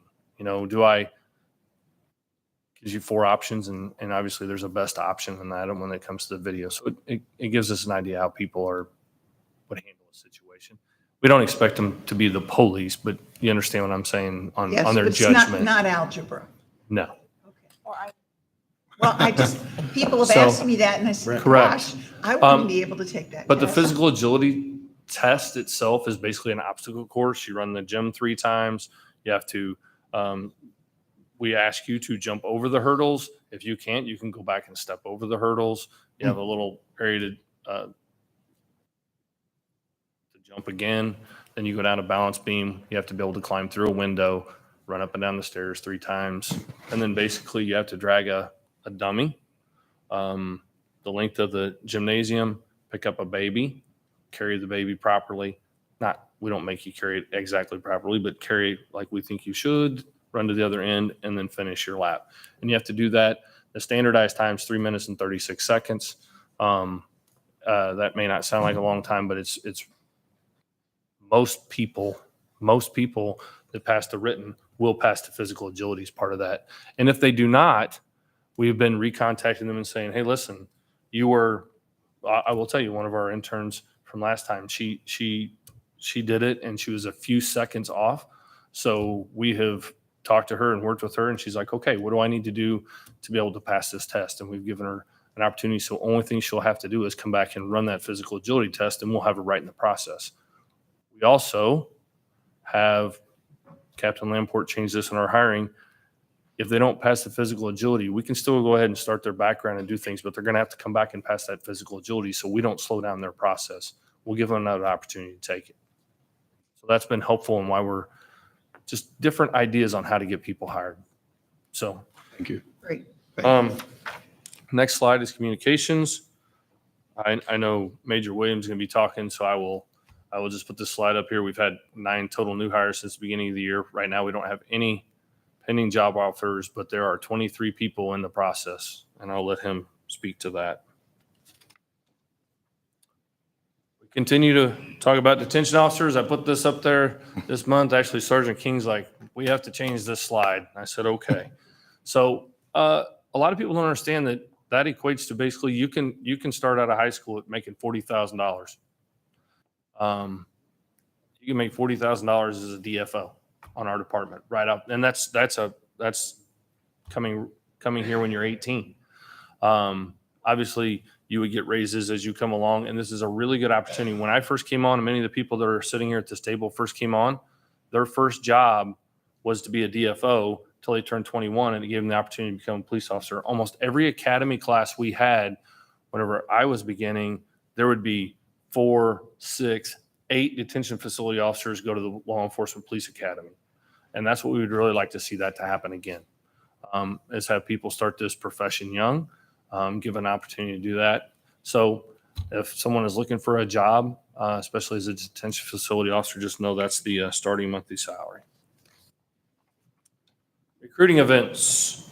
We've had several. These are just a few of our recruiting events. We continually go to these. These are not all of them, but we were at Forbes Air Force Base, UMKC Career Fair, the KCPD Community Block Party out south, Morningstar Baptist Church. We were at Starlight this month, and also the Public Health and Safety Fair that was at the Urban Youth Academy. Our Regional Police Academy, the 177th class, this week has what's called PI 3s. That's their testing, basically, of calls for service. On Thursday that we'll be at, they're working on building checks. Their finals, or what we call situational training, will be the week of July the 17th through the 20th, and they will be hitting the streets on August the 3rd. They graduate August the 3rd, our next class.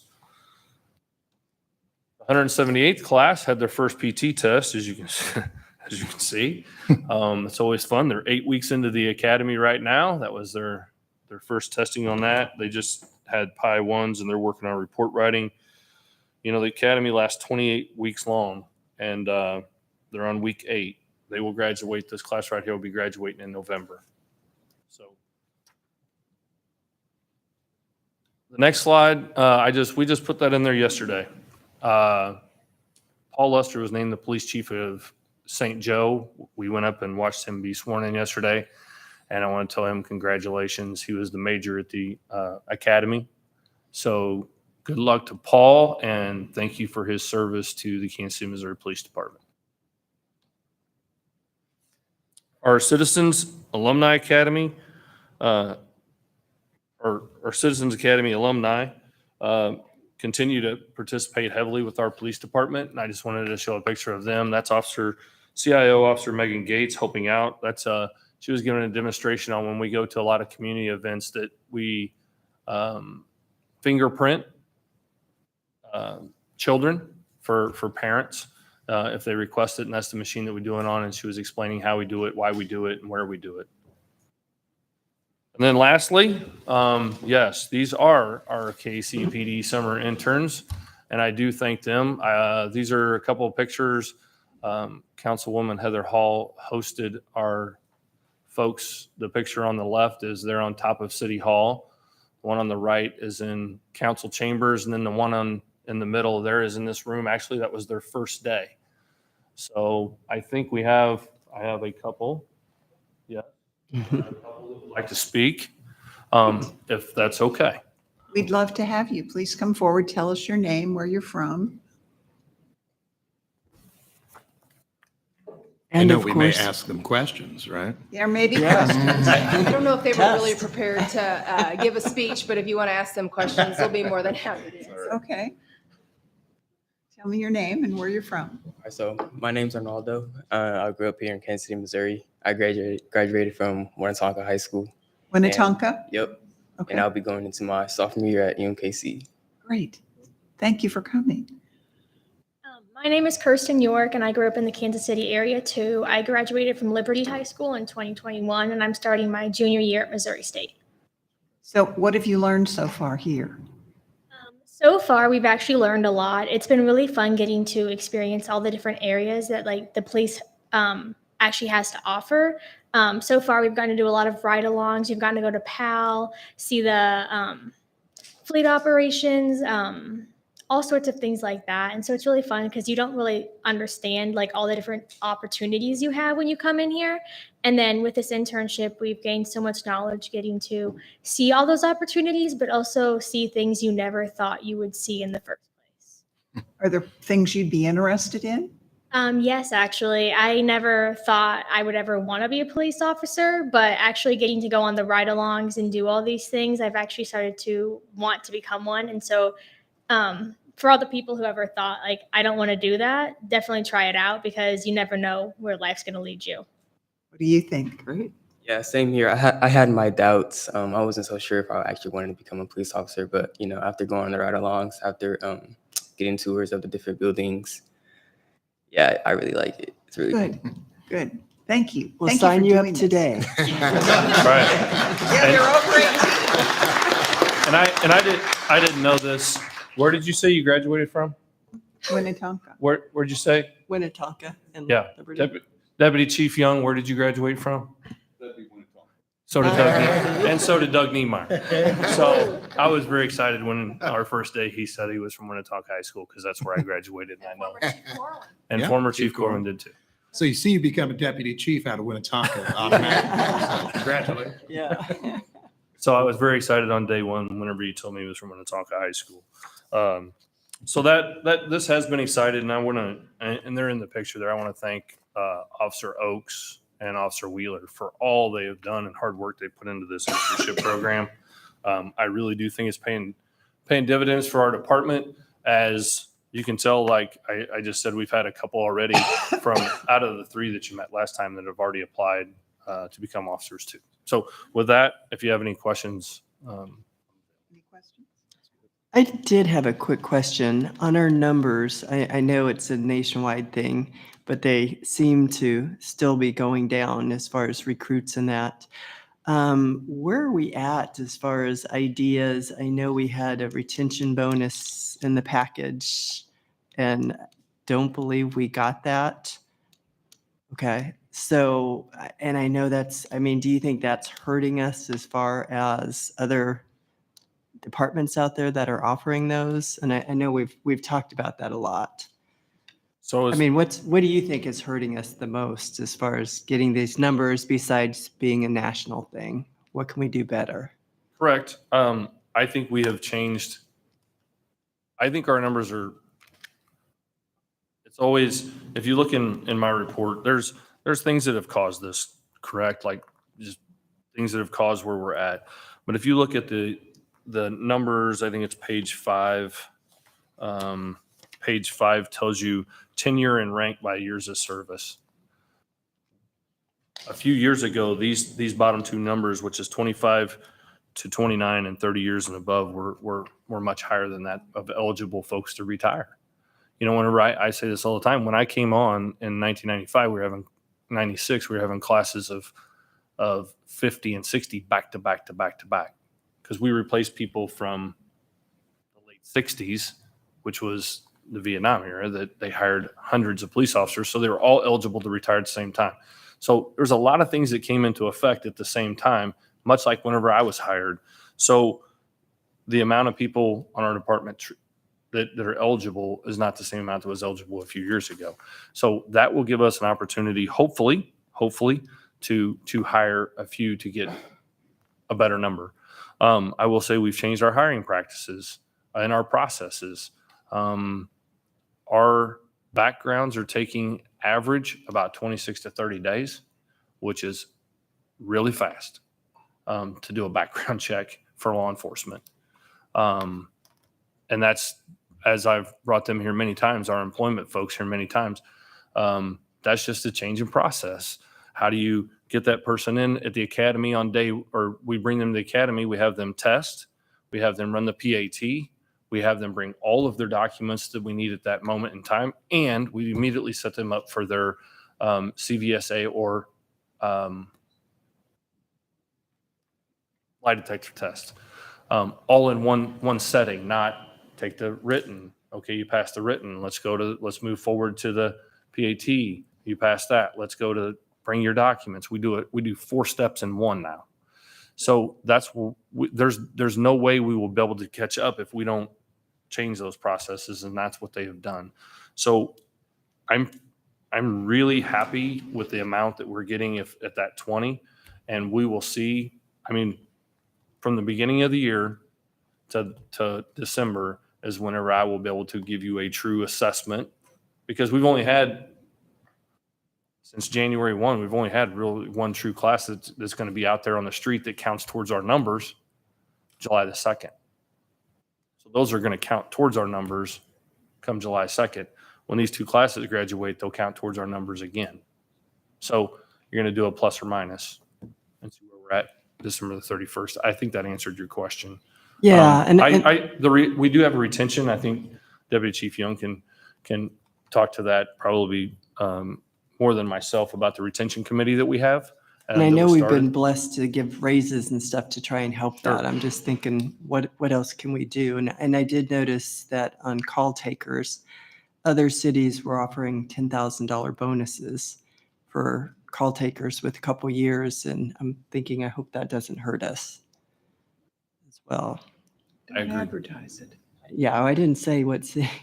I heard the word lie detector test. I thought we got rid of that. Yeah. CVSA, no. So it's part of your pre-employment. I thought we got rid of that. I thought we did.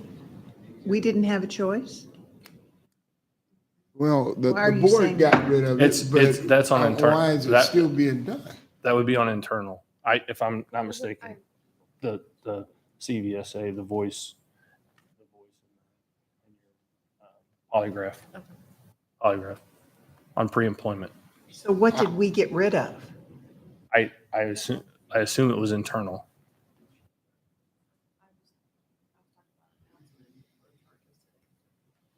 They're asking about polygraph and pre-employment.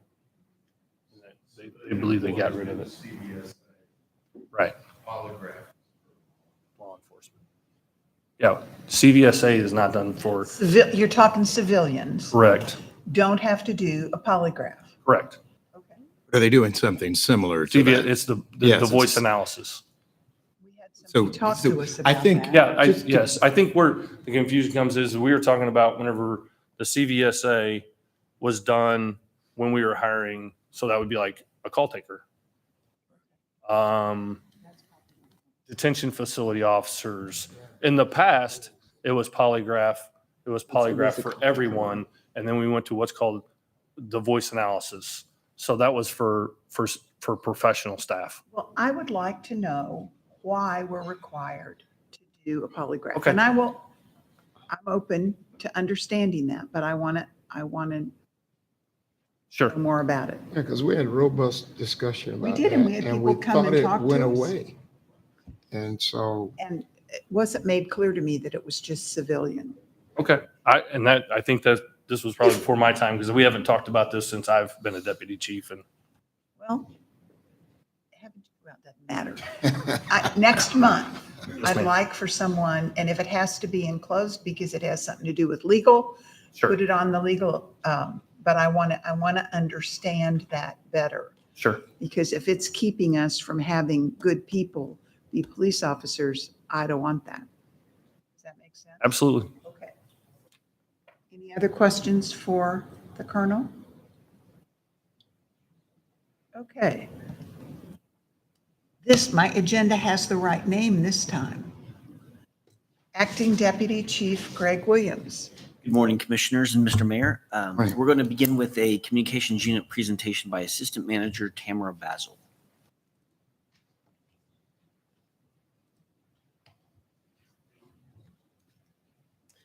Good morning. Good morning. So I'm Tamara Basil. I'm the Assistant Manager in the Communications Unit. So I'm just going to give a brief presentation on communications and some of the current things that we're working on in the Communications Unit. Please feel free at any time to ask me any questions that you may have. I'll be happy to answer them. I'm going to start with this, the communications unit. Is it just call takers and dispatchers, or what does it include? Call takers and dispatchers are the primary job classifications, but we also have switchboard operators in our unit. We have two. Thank you. You're welcome. explain that to me. I only remember switchboard operators from some time ago. I mean, is it still the same? What does a So- switchboard operator do in 2023? The switchboard operator, when people call the main number 234-5000, they will answer that because sometimes they don't need to speak with the call taker. They may want to be transferred to other units. And so that's what the switchboard operator's role is. Or if they need to speak with a call taker, they'll transfer them directly to the call taker. And are those switchboard operators employed only during business hours, or are they? Yes, we have one on our day shift and then we have one on our evening shift. All right, thank you. In the communications unit, we are a support element. We obviously prioritize the officer safety, but we also prioritize customer service to link the service needs between the community and our department. So that's our purpose in communications. So right now I want to talk about our staffing. We're authorized to have 109 positions. Currently, the way that breaks down is we have 23 trained call takers. We also have 7 call taker trainees. We have 35 trained dispatchers with 3 dispatcher trainees. The 2 Just to ask, this is what you have now, or? Yes, currently. Understood, thank you. We have 2 switchboard operators, 8 shift supervisors. We're down 1 shift supervisor, an assistant manager position, and then we have 2 captains. So our 2 captains, we have 1 that's responsible for the day shift, and then we have 1 that's responsible for the evening and overnight shift. Currently in communications, we have 28 vacancies is what this equates to. Along with the authorized positions that we do have supplemental personnel in communications. What that means is we have 3 former former unit members who come and still assist us with call taking and or dispatching. One of the beauties about that is they're still able to work for the department in a different unit, but they still come help us in communications. Additionally, we have had an officer who last year learned the call taker and dispatcher position. And so he will often come and assist us as well, either call taking or dispatching when he has time to do that.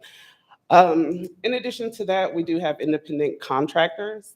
Right now, we have 8. So our independent contractors are former communications unit employees who no longer work for the department, or they are members that work for other agencies. So right now, we have 2 ladies that work for Harrisonville Police Department that come and assist us. And then we also have one from Raytown who comes and assists us in communications. And right now, I also have a former employee who is processing to become an independent contractor. So in communications, the foundation of what we do is the call taker position. It is an intense, fast-paced, high-stress position. They are required to answer all of the incoming emergency and non-emergency calls. They interview callers to determine what their need for service is. They're also required to log every call that they handle. The position does require really quick decisions to be made. They have to use good judgment and be able to communicate with callers who are often angry, in distress, or who may be uncooperative. Training for the call taker position, it is done in 2 phases. The first phase is 5 weeks of classroom training. During that time, they cover things such as geography, event entry, how to interview callers, how to prioritize calls, also customer service and call type classification. The second phase is on-the-job training. That's a total of 14 weeks. During that period, they are working directly with the trainer to build on what they've learned from class. They have daily evaluations that they receive from their trainers, and then weekly evaluations that they receive from the supervisors. And they're continuously monitored and evaluated throughout that 14-week process. Just a second. Yes. That slide that talked about Mark, Yes. So in addition to the training that we provide, they also receive supplemental training through the Mid-America Regional Council. So some of that training may include liability type of training, training for active shooters, that type of thing that we briefly cover in class, but it offers a more in-depth dive through Mark. Does that precede one's ability to work as a call taker at KCPD? No. It's merely additive. Right. And, yeah. Yes. You're welcome. The other job classification in communications is the dispatcher position. Just like call taking, it's also intense, very fast paced, and a high stress position. Dispatchers, they work as partners. However, they have to be able to work independently.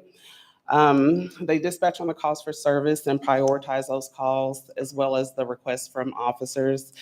They are required to update information and account for officers' locations at all times. This requires a high degree of multitasking, decisiveness, good judgment, and they have to be able to communicate in a clear and effective manner. Training for the dispatcher position is also done in 2 phases. The first is 4 weeks of classroom training, where again, they go over some more geography, officer safety, call prioritization, CAD functions and format, and how to properly verbalize on the radio. The second phase is 16 weeks of on-the-job training, where they're working with a trainer and also a training partner. Again, during this process, they're evaluated daily and weekly, daily by their trainers, weekly by the supervisors, and they continue to be monitored and evaluated throughout that process. must a person be a call taker first before they can be a dispatcher? Yes, so the way we have it structured, we've tried it the reverse way. The way we have it structured, you have to learn the call taker position because there are some basic fundamental things that you need to learn before you're able to become a dispatcher. So I want to talk about our call volume. This information is on the MARC website. It's public information. As it stands since the beginning of this year till June 1st, this is our call volume. Right now, our call takers have handled over 447,000 calls.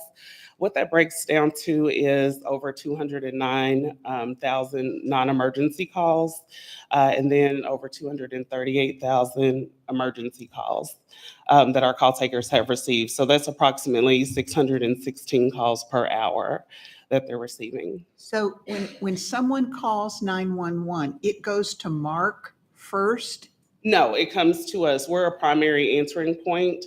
So it comes into KCPD first. So if they need fire department or EMS, we'll transfer them. But if they're calling 911, it comes directly. MARC services our equipment and they provide our phone equipment. But the calls come in directly to KCPD. I think the confusion is Mark handles the system that does the 911 calls. So when you dial 911, that goes to a system that's managed by Mark, even though we get the phone call. Does that Okay. make sense? Well, you and I talked about when I called 911 and I got nobody, and you said, Mark says, et cetera. And so I didn't understand Yeah, how. that's the thing. Mark manage- handles the system that we get the 911 calls from. So that's why they have the data. That's why they have the data on the front side. So if you dial 911, it comes to us, but it's the system that does that is managed by Mark. Was it only for people who are inside the city of Kansas City? What if you're calling from somewhere on the other side of the state line? So currently, it's done by the cell phone towers. For the last 4 years, and they're hoping to get it done in the next 18 months, they're changing the routers. So it will actually go off geographic location even better. So right now, it's pretty good. We do get calls from, if you're in, you could be in Lee Summit, right on the other side of the state line, depending on where that signal hits on the tower, it could come to us instead of KCK or Lee Summit or something like that. Once they get the routers updated, which we hope to have done, they've been working on it for 4 years, that will even get much better with technology and really go off the device's location. So it knows, hey, you're on this side of state line, you go to Kansas City, Missouri. I'm sure it's not 100%, but it's getting better every year. And we look to have it, they've been having that major upgrade, like I said, over the past 4 years. What about the other municipalities within the Kansas City area on the Missouri side of the state line? So all this is controlled by Mark. They manage it for the region, both on the Missouri and the Kansas side. So they work with both to kind of mitigate some of those things and try to work together to get that done. Help me understand. Mark manages that system that routes the calls. So I have an 816 area code on my cell phone, and I understand a majority of the calls are coming from cell phones, not landlines.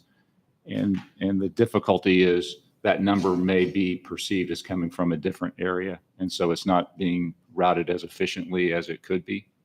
Well, over the course of time, it's gotten very well. We don't get many calls from like the Lee Summit or outside of our Kansas City, Missouri, but it does still occur. It's just fine tuning it now is what the new routers should do. As with area codes, since it's a cell phone hitting the towers, it doesn't matter if you have an 816, 903, it goes off those towers. So it's the location on the phone for the most part. They're just upgrading to get that more specific GPS data that will make it even that much better. Because we do occasionally get the calls, you know.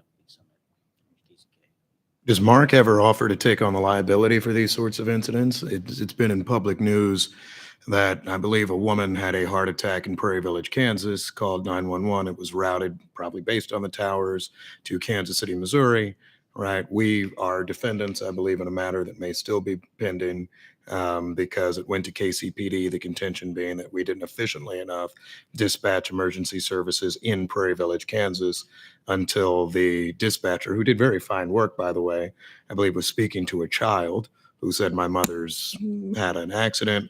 Where do you live? We don't have that street in Kansas City, Missouri. Dispatcher ultimately routes it to Prairie Village Fire or Police. Given that is, I assume I know the answer, which is probably not. But I mean, I do think that is an important fix for us with some level of efficiency, given the sheer amount of border that our city has and the many jurisdictions that sometimes come within it as well. To answer your question, I'd have to refer you to Mark because I wouldn't be able to answer that, of course. But with the upgrade that Motorola is doing to the system, I have been told that it will alleviate many of those. Now, is it 100%?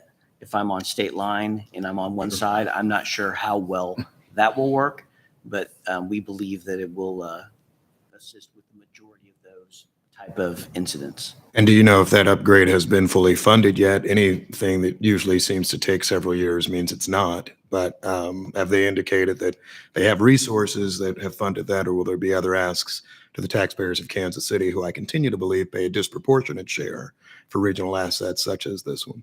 My understanding is it's been fully funded. It's just a hardware issue and installing the hardware at every location. Sorry, I interrupted. Please That's continue. okay. So I also want to talk about our minimum staffing requirements in communications. So each shift or each watch does have minimum staffing requirements. As you can see the breakdown there, watch 1 is our overnight shift, and they have 2 separate different numbers. What that means is for call takers, Sunday through Thursday, before 3 a.m., they can operate with 7 call takers working. During that period, after 3 a.m., they can drop down to 5. The reason why they're able to drop down is because the volume decreases generally during the week after 3 a.m.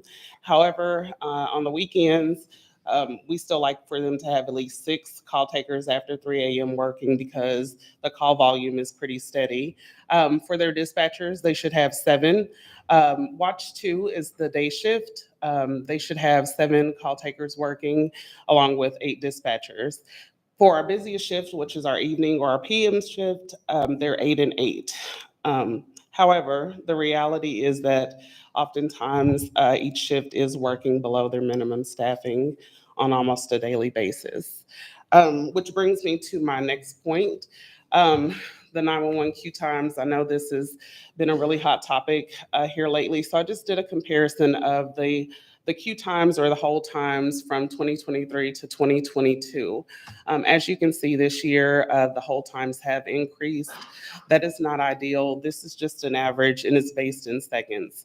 Some of the contributing factors for these increases, there are actually many. So I want to talk about the staffing shortages. We currently have 28 vacancies, which is a huge factor in that. We also have increased call volume. And even though we've been able to hire, we still have trainees who are training and learning, which means that they're not able to process calls as quickly as an experienced call taker. In addition to that, some of the things that our call takers experience are misdials. So frequently people who are trying to call 913 area codes often misdial and call 911. In addition to that, hang-up calls. These are accidental calls. Our call takers are required to call each of those callers back to make sure that they don't have an emergency. They're also required to log each of those calls. So that's a contributing factor. We have misuse and abuse of the 911 system.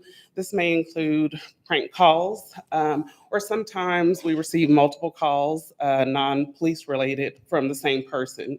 A lot of times this may come from people with mental illness, who either want someone to talk to, or 911 is the number that they can remember. So we get repeated calls from those people. A big one, multiple callers calling on the same incident. So just to put it in perspective, if we have 8 call takers working, if we're functioning at our minimum staffing requirements, we have 8 working and there's an accident on the highway.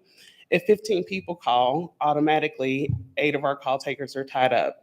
And so that doesn't account for the other people in the city who are also calling for other emergencies. So that's a big one.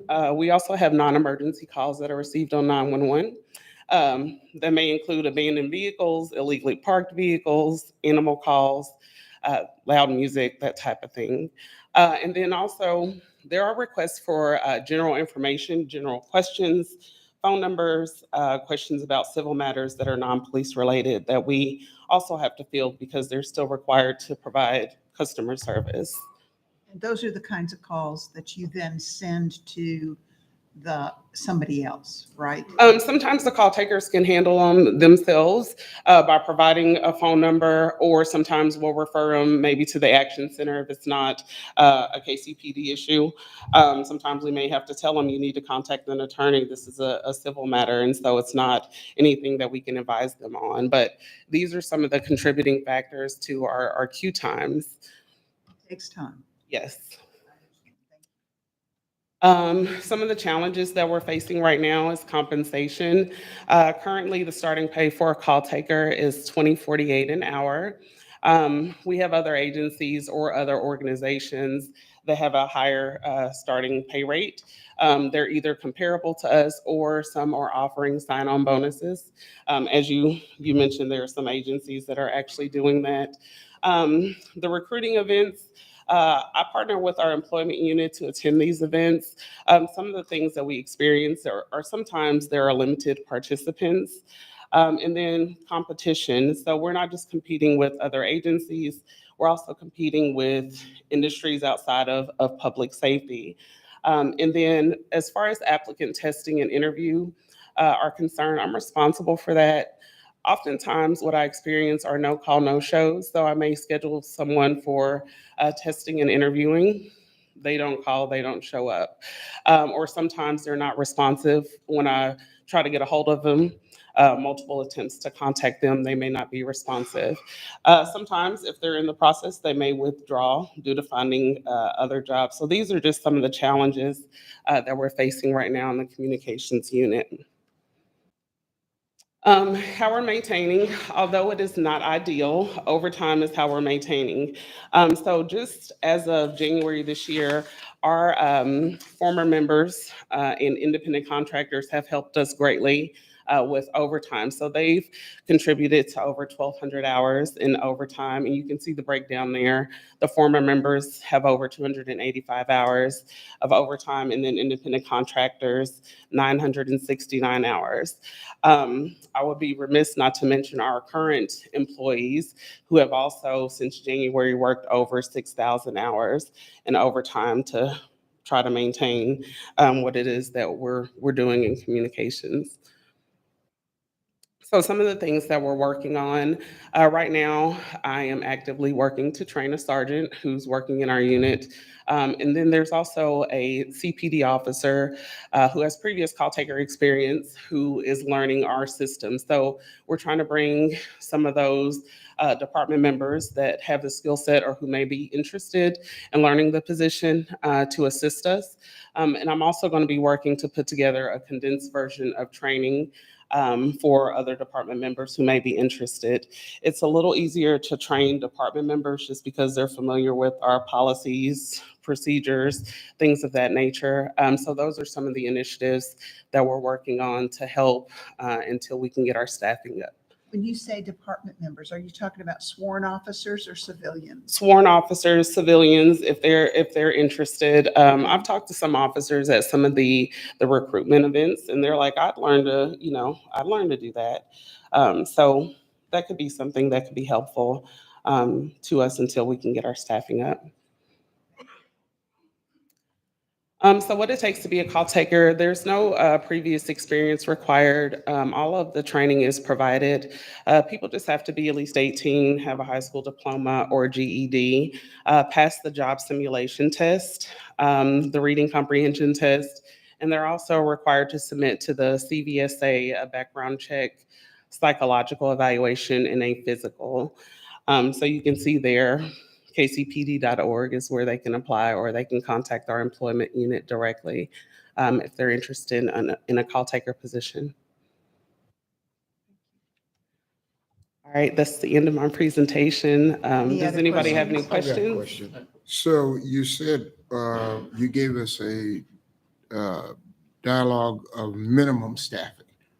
What would be the optimal if you had enough people? It would be amazing. I will just tell you that I currently work as a call taker and dispatcher to fill in the gaps. So I'm very familiar with the call volume. I actually worked last night and it was nonstop.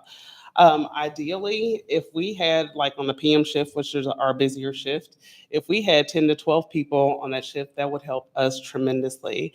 Just because the volume continues to increase year by year. A lot of times, sometimes people don't know who to call, so they're going to call 911. And because we're still required to assist them with that, it contributes. But ideally, if we had that many people, that would be a starting point. I think as time goes on, we would have to increase that just because the volume is insane. I think the answer I would say too is when we get to that point, if you pick up the phone, dial 911, and you're answered immediately, whatever staffing level that ends up being. But as she has pointed out, and she has a vast amount of knowledge, these go up every year. The call volume always increases. It never decreases, and it goes up exponentially, it seems. So. And how long have you been with the department? 21 years. Oh, wow. Okay. All in Thank you. communications. You're welcome. Yes, thank you. Are you finding with the call volume going up so high, we're getting with the overtime hours, people are just getting burned out? And Yes. They are tired. That's one of the reasons why I and some of the other supervisors continue to work the floor, to show them that we're in it with them, to try to encourage them. And if I can save somebody from having to work overtime by sacrificing myself, if I'm able to do it, I will. And so it's just trying to keep people going, because it's not always something that's positive. It is a very tough job. And so there are times when they are very tired and burnout. Yeah, let me jump in. First, thank you for this overview. That was very helpful and You're welcome. instructive. And thank you for 21 years. That's fabulous. Following up on that question, do you have a sense of the attrition, either planned or unplanned, where employees are leaving either voluntarily or involuntarily for performance reasons or otherwise? You've got 28 vacancies, high volume, high stress. I would get a sense that there might be some attrition. Yes. Okay. I have the specific numbers if you like. So last year, we actually lost 25 total between dispatcher, call taker, and supervisor. We lost 1 supervisor, 3 dispatchers, and then 21 call takers. Year to date in 2022, we're at 9. Year to date today, we're at 10 we've lost. We've hired 9, so we're meeting attrition at the moment. But it gives you a sense right now. Now, do I think that we're going to lose 25 this year? I don't think so. Just given on some of the things last year that we've tried to kind of look at that and speculate. But we're trying to foresee the future.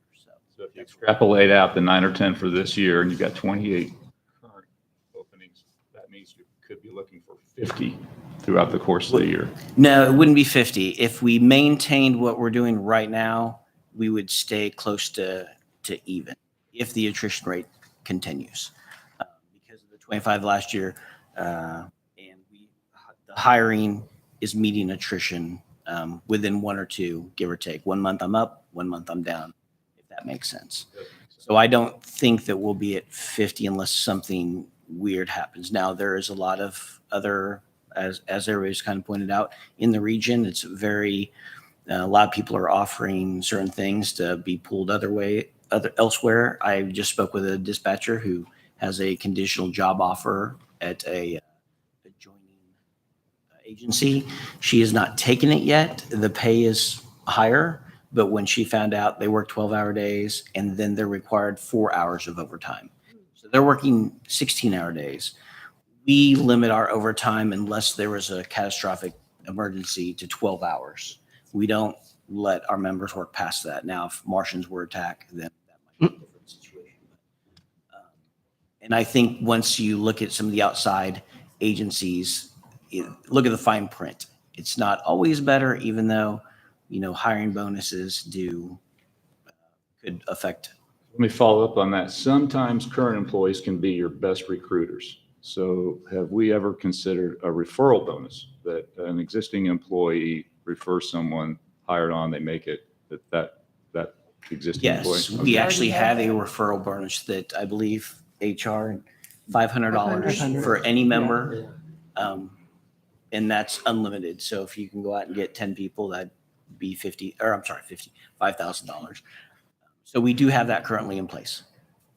What I thought I heard you saying was we need to hire about 50 people. Is that what you were saying? Well, I was just doing the math, trying to think about attrition and the Yeah. vacancies that you have. And if it stays on that trajectory, that 28 can grow. Yeah, if we batch attrition, but we also have to take into account who we're hiring. And right now our attrition is matching our separation rate. We're too low. Oh, So absolutely. just 100%. meeting attrition isn't enough. Your point is well taken. Right. And since we're discussing that, I know Colonel Niemeyer had mentioned we have 23 applicants in the process. We do. The way we worked with HR to try to speed up the process is once they get someone to fill out the online questionnaire and apply, they forward us the information because prior, they would then have them come in, do their document turn in, which could take 2 to 4 hours per individual. And they're not just doing communications, they're doing every member on the department. So we have now taken those, they come straight to us so we can process those. We have, Basil does a great job processing those, doing the testing prior, and then the interviews, and then we submit that back to HR. So they don't have to process the people that either don't make it past the critical test, and we reschedule those. We give them a few times to take that test. So they're not spending all that time, because if that was the case, they would have to touch every person and then come to us, and then we might have 50% disqualification rate based on the test or based on the interview. And we're trying to save time that way too. I want you to know that we appreciate the work that you and your people do. This is a priority for us. I mean, the only way people get a hold of us is to call 911 predominantly. So if you or your people think of ideas, please tell Colonel Niemeyer, tell Major Williams, tell anybody, and we'll listen. We want to make it better. I appreciate that. And I think that they know that the board is paying attention. So thank you. Thank you. I just want to reiterate that too. And thank you, Ms. Basil, for coming up here. And I got to tell you, the 21 years, just hearing your voice, I don't even need to see your face. You just have that comforting tone of voice. So we're going to get where we need to be. Okay. And I want your staff to stay encouraged and know that exactly what Commissioner Dean said, that you are valued and supported, all your team members. Thank you so much. If I could just distract for just a second, I'm being requested to go across the street to Jackson County for a press conference on updated charging from Sunday's mass Sure. shooting. So do you mind if Deputy Chief Ortiz and I head across the street? You may quickly? be excused. Thank you. Thank you. And to continue, I wanted to talk about. I have questions for you on this topic. And I'll start positively. First of all, I forgot your last name, Tamara. Basil. Basil. Thank you, ma'am. You're I usually welcome. try to call people by their last names. And I appreciate you being here. Most of my questions will be for the major here. I guess on the positive side, we can say this is a success of the 911 system from when it started, because everybody just calls 911 all the time for everything. And every now and then I'll talk to people who are the age of interns and be like, 911 used to not exist, actually. You had to, know the number and all that. So that's good. The substantial amount of overtime on which we're relying is concerning. It should be concerning, of course, to any budget officer. That, in at least the city of Kansas City, is why, for example, our fire department budget always goes over $18 million a year above usually what we're estimating, because we've created an ongoing system that just relies on overtime, with a hope that one day we hire enough people, but never really much commitment to do so. So you've described to me why we're looking to how we're looking to hire, among other things. But I ask this very simple question. Why do we have this system where KCPD has to take in all the initial calls anyway? So a high number of the calls would be for fire or EMS services. I imagine you have to start somewhere, but why is that somewhere here, where the budget for any number of reasons appears to be the most restrained? Because I can tell you my friends at fire certainly ask for adjustments all the time, and thus might be able to handle these types of things if we were to shift the initial call taker to them if all we're doing is referring to police or EMS services thereafter. And one comment briefly before I answer that. You mentioned the budget and how much money we're spending there. Yes, I agree. Very important. Above that, though, and what I don't want to get lost is the toll it takes on the people working the I overtime. absolutely understand. So You don't I- have to tell me that. Yeah, okay. I get it. I just want to make Same sure thing that's for not. everyone else who works for this city. That's why I mentioned fire and officers and all that. So go on And then ahead. to answer the question, how we got here, I don't know at what point. It's always been like, for my 20 years, we've always had this structure where 911 calls, it comes into the police side. And then from that, it gets dispersed outside of that. So I can't answer when that started, if that was just the beginning at one point. I will say we had conversations based on, I believe what you were looking at is what I would call a structure. So if you call 911, you have a prompt that says, press 1 for police, 2 for fire, 3 for EMS. We actually have that capability. I didn't know that until actually looking into your request. Mark, the system we use, has that capability. In the past, they have not activated it because it would have affected the whole region. So Prairie Village, Lenexa, I mean, all these other encompassing cities that don't want that, they said, no, we don't want to do that. So that's why we haven't done it. With the advancement in technology, we can now separate that for just Kansas City, Missouri, and do that just for ourselves. So that capability does exist. There's a couple of things that are needed. One, the Public Safety Communications Board would have to approve that. Who is that? Who's Public Safety Communications? So we have a spot on the board. It's all the regional entities that are part of the MARC. This is Mark. So here's my concern, and I'll express aggravation. We have, Bishop Tolbert has talked about his own brother's story 1,000 different times. Everyone on this board actually has a personal experience in some way with this issue. So heaven forbid, almost every one of 508,000 Kansas Cityans has a personal experience. If this is as much as the city of Kansas City breaking a contract with Mark, I'm actually willing to do it so that comment 1 on our public discourse this week isn't somebody saying I was on hold for 9 minutes while waiting for some answer. I know that's an extreme, right? And we're trying to do better, but what we cannot tell. And so this is where I'm actually asking you to empower us, because I will pick up the phone and call Mark after this meeting and actually just send them a letter and say, not only will we break the contract and pursue a new approach, but we'll have an ordinance passed by Thursday to do it. If for some reason there's a delay. What I'm not going to do is have the police chief of Prairie Village, Kansas tell me that this is too hard for their system. And then we have more people in Kansas City who are waiting 8 minutes, 4 minutes, 3 minutes, who knows how long to get some sort of response. So you've told me the steps. It has to go to the Public Safety Board of the Mid-America Regional Council, which is itself another board of a bunch of other people, which the city of Kansas City already pays a lot of money. Do you know how much time that might take for us to be able to do that, to build up our own system? So fortunately, we have spoke with Mark, and since, like I said, this has been in the making for 20 years. I don't think anybody's even discussed this. So what I gave you, I want to clarify, this is probably decades ago that decision was made, never came. They are very ready to move forward with this. I see no problem. When's the next meeting? End of July. So we have it going to the user committee. Okay. And then in July, that's the next meeting. We're going to vote on it. I expect there be no issues with that getting passed at all. Everyone over there has said, yeah, not an issue. They've looked at the infrastructure now. It can be done very easily. We also had a meeting with fire. That is the next hurdle that we have is fire. Fire is on board. They would like to move towards it too, but they have some logistical concerns. Don't worry about that. Okay. They don't have a choice. Yeah. They've got a city council that will tell them what to do. So fire doesn't have a choice. I'll even Great. say this on television, okay? So your hurdle is not them. You just work with So us. I don't expect any hurdles then. I think once the meeting we have in July, that will be approved. And once the city tells us, hey, we would like to turn this on, we will then move forward to doing that. We've talked to Mark what that looks like. They don't see any big issues with that.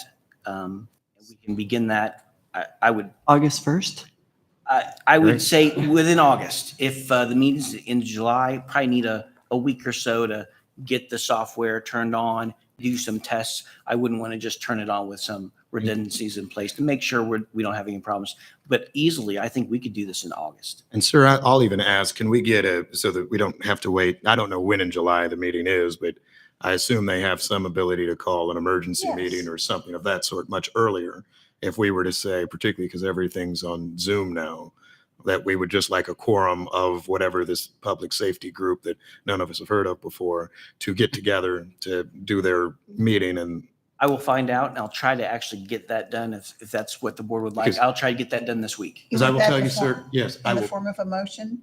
Yes. Is there a second? Second. Any discussion? All in favor, say aye. Aye. You're now directed by the entire board to please get an emergency meeting and get this done now. I will do that immediately and And I try will- to get that and I done will- by end of the week. And let me tell you this, and sorry to cut you off. I will call every mayor in all of those cities if for some reason there is someone in the hierarchy, even if it's a KCMO fire captain, who says this can't be Well, done. please Oh, don't do no, it. Like I- I said, I think this I is love probably it. 20, 30, 40 years ago. I'm not Yes. sure when it started, but that's where all this came from.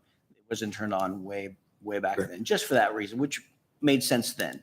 But today, it doesn't. So Yeah, absolutely. One other conversational track is what type of cost is assigned to that transfer of a system? Is it, I mean, we've really been, is it just a free sort of, you can hit 1, 2, or 3 and my understanding is that that is part of the system that we just don't have turned on. So there is no cost associated with that. I believe it is paid for as part of our payment for the Vista 911 system already. We just have chosen not to enable that specific feature. And is there a chance that if they're pressing, 1 for police and 2 for fire, that reduces the number of calls to police? Yeah. So yes, if you, so That's here's how the great. system has been explained to me. I've never seen it true, but yes, you will dial 911. You'll get a prompt that says something to the fact that if you need a police response, press 1. If you need fire response, 2, EMS 3. Great. And then it will go, because right now, let's say I have an EMS call, I dial 911. I then have to wait for a police dispatch or call taker to answer the phone. They answer, and then, of course, within seconds, "Hey, I need an ambulance." They then transfer the call to fire. So it would alleviate that hold time for them waiting for a police call taker to pick up the phone. So if fire doesn't have any calls holding, it goes straight to them. So it should reduce call volume. Now, Do I have a cheer from over here? right, yeah, and would reduce it a tremendous It should be. amount potentially, at least for the stress that she has been under for years and her colleagues, because so many of these, I understand, are calls where folks are waiting to get to them after they're still trying to do all of their work. So we really implore that we make this change. I might make one other recommendation for you, right? And we don't ever want to overcomplicate things, but since we have so many just non-emergency calls, and I talked to a person the other day who said almost proudly, "I'm part of the problem. I eventually called 911 because somebody was parked in front of something somewhere, and people just do that, right?" And I guess that's, how they've been trained. And so, I don't know if it's as much as saying that, 1, the city should staff 311 at all hours. So there's a non-emergency, non-policing offshoot of you just hate your neighbor and they haven't cut their weeds, and please don't call 911 with that. But if it is just, but I want you all, when you're talking to the smart people, for when we call 911, somebody immediately gets, you have police, fire, EMS, emergency. If a non-emergency, hit 4, it gets you to somebody at City Hall who at that point could be overstaffed, because that's non-emergency time. And they can tell us about the paint chipping or all the but other I think issues. this is probably a learning experience for all of us. And that's Yeah. a good point. We'll just revisit that monthly and kind of see how that goes and the issues, because it's not all going to be, there's going to be issues that arise. Sure. But Work through. having a 4th choice of non-emergency is something that I would like us to start with. Absolutely. So thank you. You'll get a huge bonus from this department. I don't know what that means, another bottle of water, if by the July meeting, we, I'm no attorney, but I think that's a verbal contract. So I'll make sure I come back to you and You have to perform. you have to, yes. Well, Thank you. to expand a little bit on that conversation with regard to our call volume, our department, in cooperation with Mark, has requested through Jackson County 911 Tax Fund an abandoned call software that has automated return call feature that should assist with our call volume also. An abandoned call is when someone calls 911 and hangs up prior to the 911 call taker actually answering the call.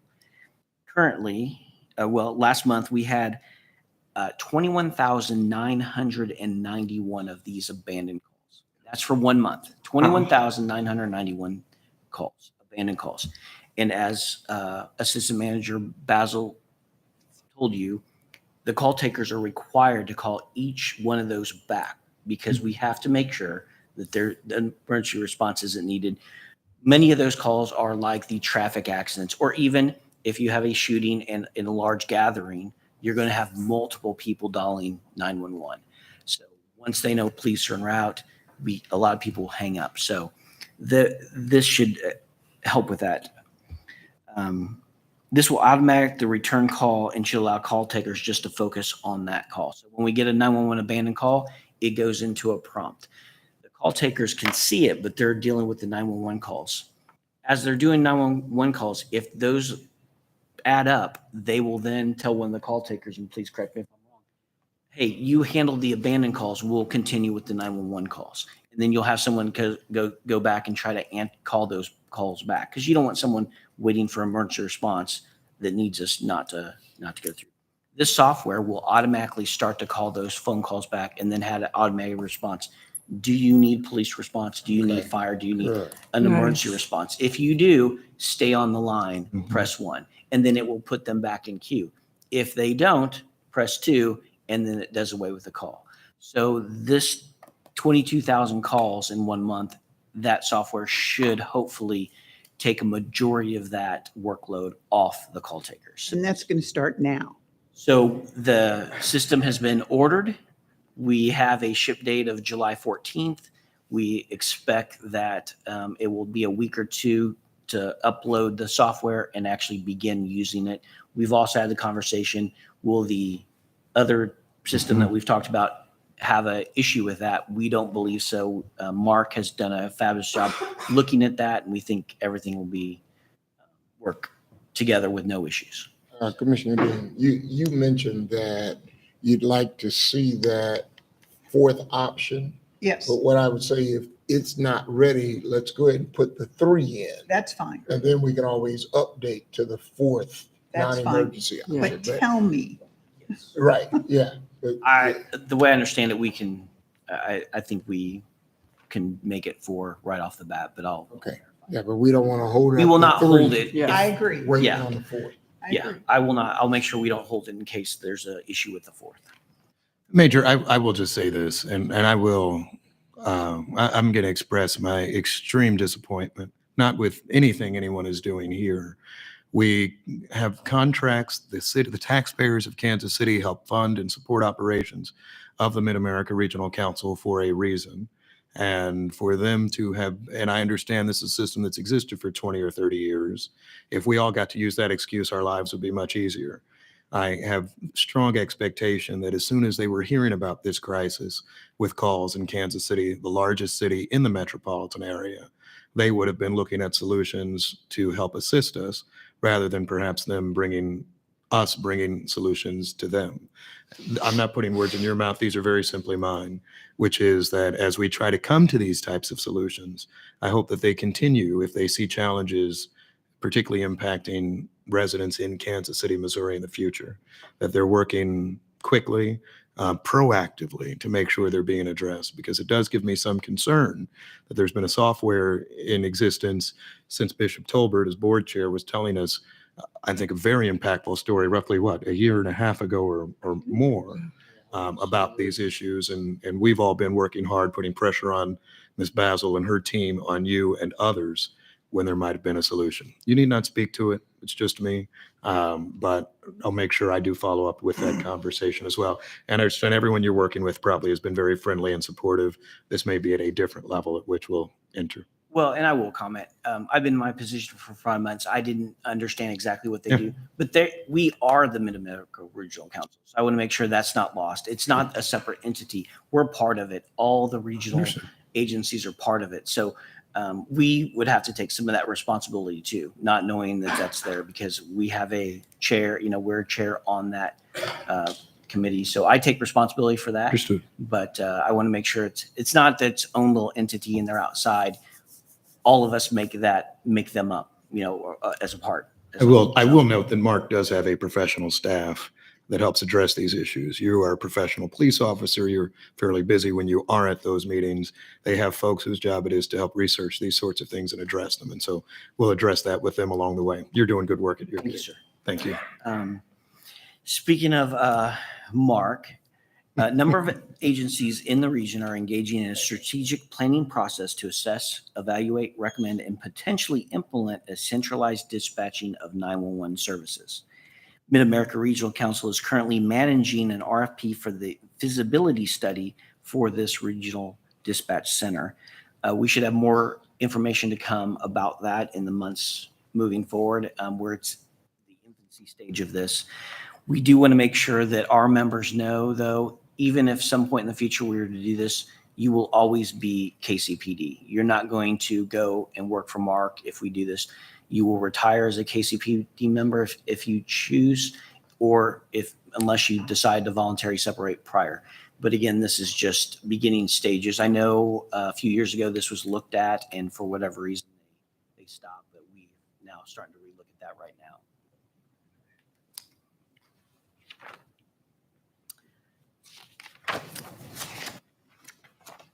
And that's all I have for communications. If there's no other questions, I'll move on to the Executive Services Bureau information under tab D. I did have one question though on the communications, and I know we were talking about being short, and I know how passionate our mayor is about this. And Mr. Mayor, I know you recently had something happen in your own family, and I know you had to wait on that as well. I was thinking, perhaps, I know you have a big Twitter following. We could even put something out on your Twitter, since we know what happened, about, hey, we're really needing workers here. And maybe get some people that way, because that might help too.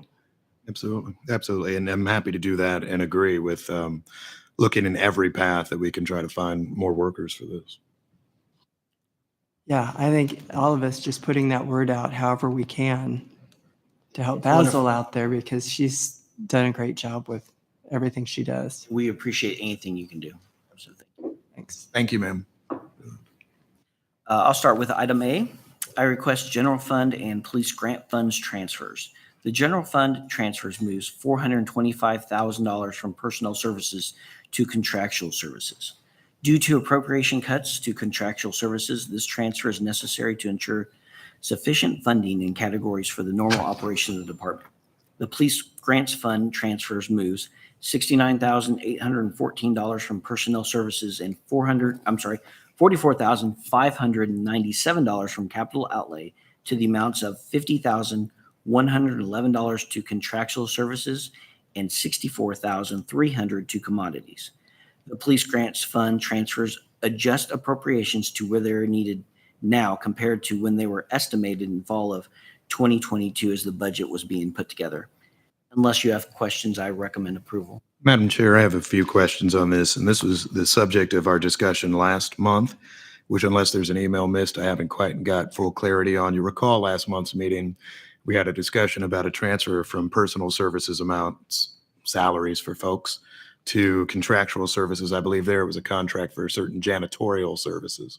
At the time, I asked a question as to whether there was a way we could find either city-provided janitorial services or other things that might save us from cutting our personal services amount. Not only do I not have that question or that answer today, I also would question why we're doing even more of it. So I guess I might ask, where in looking at this, where is the money more specifically going? I see it looks like it was chief's office on the 425 amount, but I might be wrong. It just says contractuals. So the breakdown would be there's 250 for legal bills Uh-huh. 125,000 for the tips hotline, and then 50,000 for contractual services that we need to adjust for. We This- didn't used to do tips. Why are we doing tips? So on our requested budget last year, is my understanding that we asked for approximately $800,000. The city added to that 125,000 for the tips, but overall reduced that amount by 600,000, which left us about $236,000 in the account. That's why we're coming monthly for these appropriations as we go. We could. Because the city used to do the tips and now they're telling us to do it. I can't answer. I can get that information. I don't know if that's Christina's shaking her specific. head. She's behind you. Oh, I'm there. sorry. Please go ahead. We did. It used to be in our budget. A couple years ago, it was taken out and the city was going to take it over. They adjusted our requested budget. When they appropriated this year's budget, they included it back in our budget. But then that budget category was decreased, which only left us with enough to make it through basically this month. That's why we're coming to the board every month based on our anticipated expenditures. Have we, I'm sorry, Madam Chair. No, it's okay. I mean, on the legal services amount, have we exhausted all of our legal services fund? I don't know. Yeah. Yes, we have. You don't want me to talk about who's been suing us.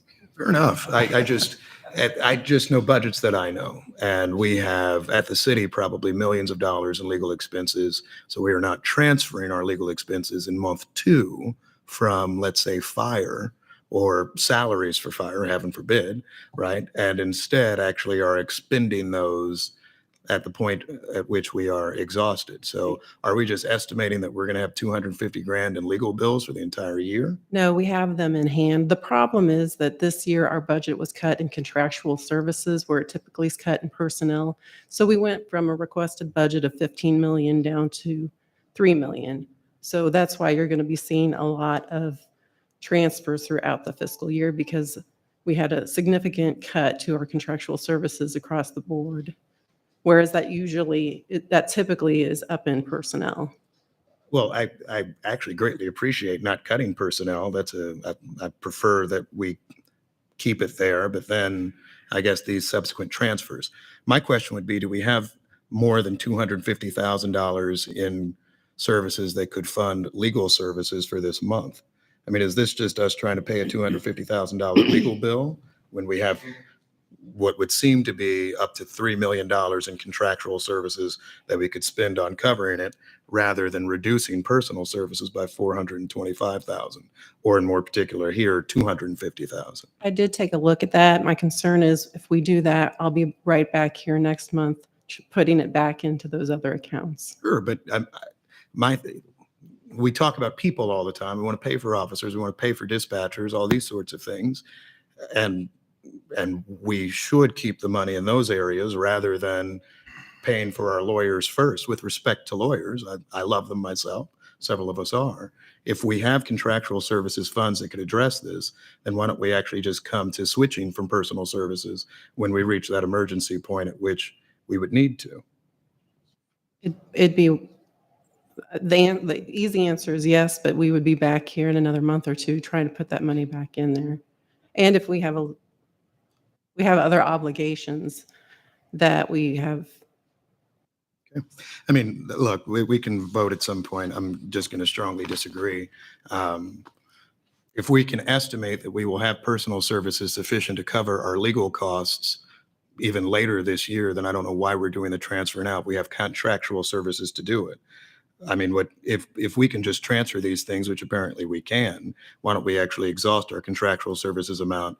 And then I think you have a more compelling case for, yes, we need to draw on personal services now, salaries for dispatchers, officers, and others, rather than doing this almost ex ante transfer, which perhaps as accounting creates a slightly easier situation, but I don't necessarily think it's where our constituents would think that we should be spending services first. My biggest concern with that is you're going to basically exhaust all of contractual services to where we will have to make now our vendors wait for payment. And we are in good standing with all of our vendors, and I don't want to jeopardize that just because in 2 months we'll be transferring out of the account I want to transfer out of now. We are in month 2 of our fiscal year. Yes. Mhm. And how much have we drawn down in contractual services, which are $3 million? We've obligated, Not obligated. How much have we drawn down? I understand if we were measuring obligations, we probably I mean, obligated all of it. encumbered, either encumbered or paid around $1 million. So we've already drawn that down quite a bit, a third almost. All right. Are those last year's bills or this year's They're bills? this year's. Really? Yeah, because contractual services, I mean, some contractual services are paid monthly. Others, we sign a contract with a vendor. We're encumbering that money for whatever period of time it takes them to complete the project. So it just depends. Something tells me we will have a legal bill perhaps in the event that we get sued in March. And I think we will figure out a way to pay the lawyers, whether that be a transfer of some service or others. The representation of, I would think that you start breaking into salaries, i.e. personal services, at a time at which you're in a more emergency type situation. The beginning of the fiscal year does not strike me as such, but that's all I have for my questions. And I guess we're up for motion time. It seems we've changed terminologies from salary savings to Yes. now Personnel. personal, and 6 in one and half dozen in the other. I come from somewhere. Yeah. Any other questions on this item? Yeah, but we said we were not going to go into personnel dollars anymore. And Well, that's true, and I think that's why the city decided to take out of our budget the area where we pay our bills in order to force us to do that. I mean, we didn't plan this, we didn't budget this. The city took that money out of our proposed budget. We don't have enough money. Maybe we're being punished for not using salary savings as a term, which I think is a crazy term. But anyway, any more comments on this request? I do still have a question. So last month I asked about if we could try to provide janitorial services, not through said contractual services, since we're taking that from salaries. Is there any type of follow-up in connection with that? Was that with regard to the waste management? Yes. Having much. So yes, we talked to the director over the city. The city does not provide commercial services. They only do residential. So we could not use them for our commercial properties. Does the city have a contract to provide its own services? That said, they have a contract that we are now looking at, seeing if we can piggyback on that contract to save any money. So we're in the process of doing that now, and they should have an update for you with regard to that at the next board meeting. Yeah, I mean, we're close there. I appreciate the work there. My solution would be, though, that you just say to the city, these are city buildings, right? The trash must be picked up at these city buildings, and therefore, I don't even know if a piggyback relationship would be necessary. Now, perhaps in budget land, they'll just do that anyway, and I don't know what they do. Well, it was my understanding the city was going to provide us a quote for that. So either that goes to the city like you're speaking of, or if it goes with the direct vendor, I'm not 100% sure. I will make sure that we get that to you, though. Well, but the point is, we want the city to pay for it. We don't want them to give us a quote or a bill or anything. It's their building and they should pick up the trash. I agree, but if we don't ensure that the bills are paid, what happens when we have all the trash?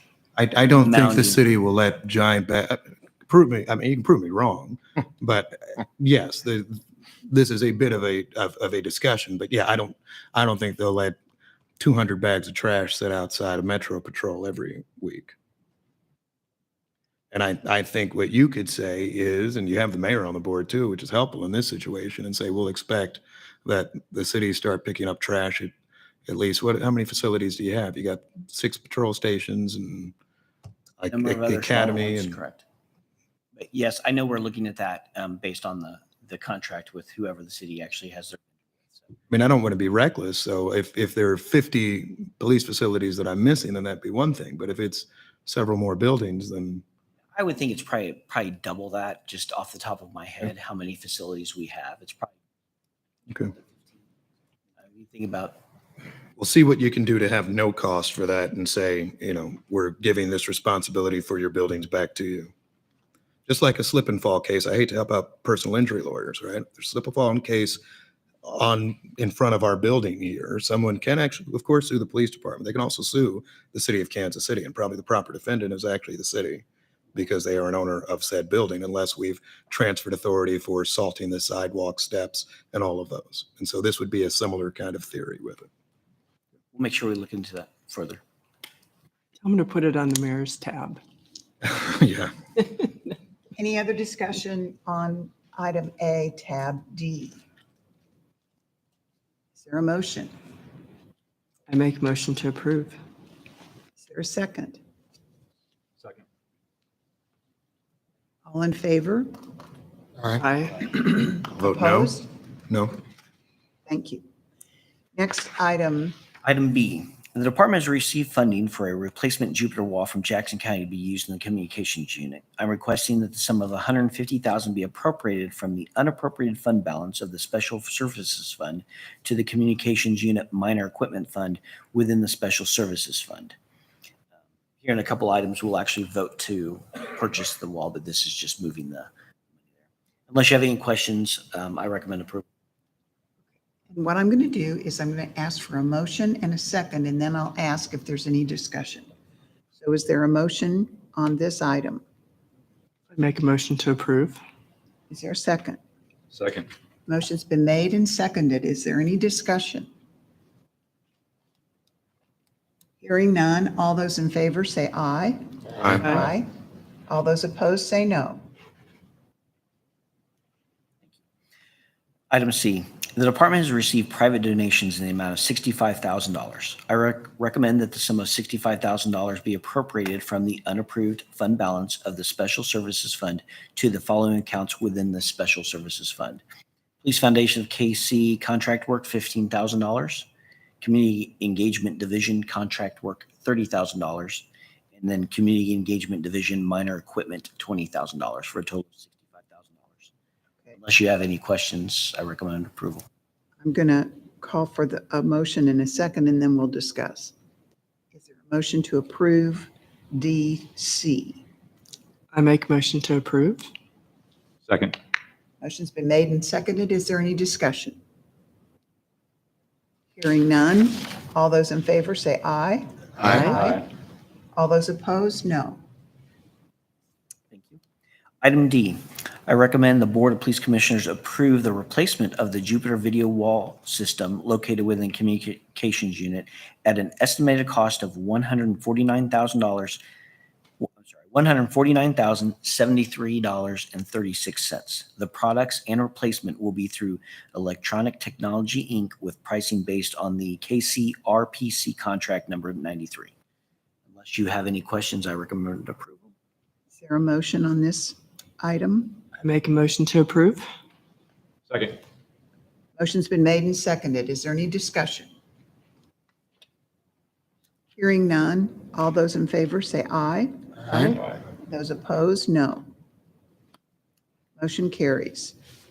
Next item. Item E, on September 15, 2015, the Board of Police Commissioners approved the purchase of a record management system from Niche Technology, Inc. The Niche Microsoft SQL servers require an update for the database management software, which manages the data stored in Niche. Pricing was obtained from Software House International utilizing the Missouri Prime vendor contract. I recommend approval for the purchase of the Microsoft software at a cost of $179,355.96 utilizing One IT funds. Do I hear a motion? I make a motion to approve. Is there a Second. second? Second. All those, is there any discussion? Hearing none. All those in favor say aye. Aye. All those opposed, no. Item F, the City of Kansas City, Missouri combined with the Board of Police Commissioners, Kansas City, Missouri Aviation, Fire, and City IT Enterprise Agreement with Microsoft. This enterprise agreement affords the department the ability to support department members with a software infrastructure that can maintain all users on the same versions of Microsoft. This enterprise agreement is assessed once a year, and the premium is adjusted based on the actual number of licenses deployed under the agreement. The renewal for the department's portion of this agreement is at a cost of $389,178.55, utilizing the State of Missouri contract. I recommend approval using One IT funds. Is there a motion to approve this item? I make a motion to approve. Is there a second? Second. Motion's been made and seconded. Any discussion? I have a question for you on this. Has the city of Kansas City already funded its obligation inclusive of the Kansas City Police Department's obligation as part of the state contract? The city already pay for this?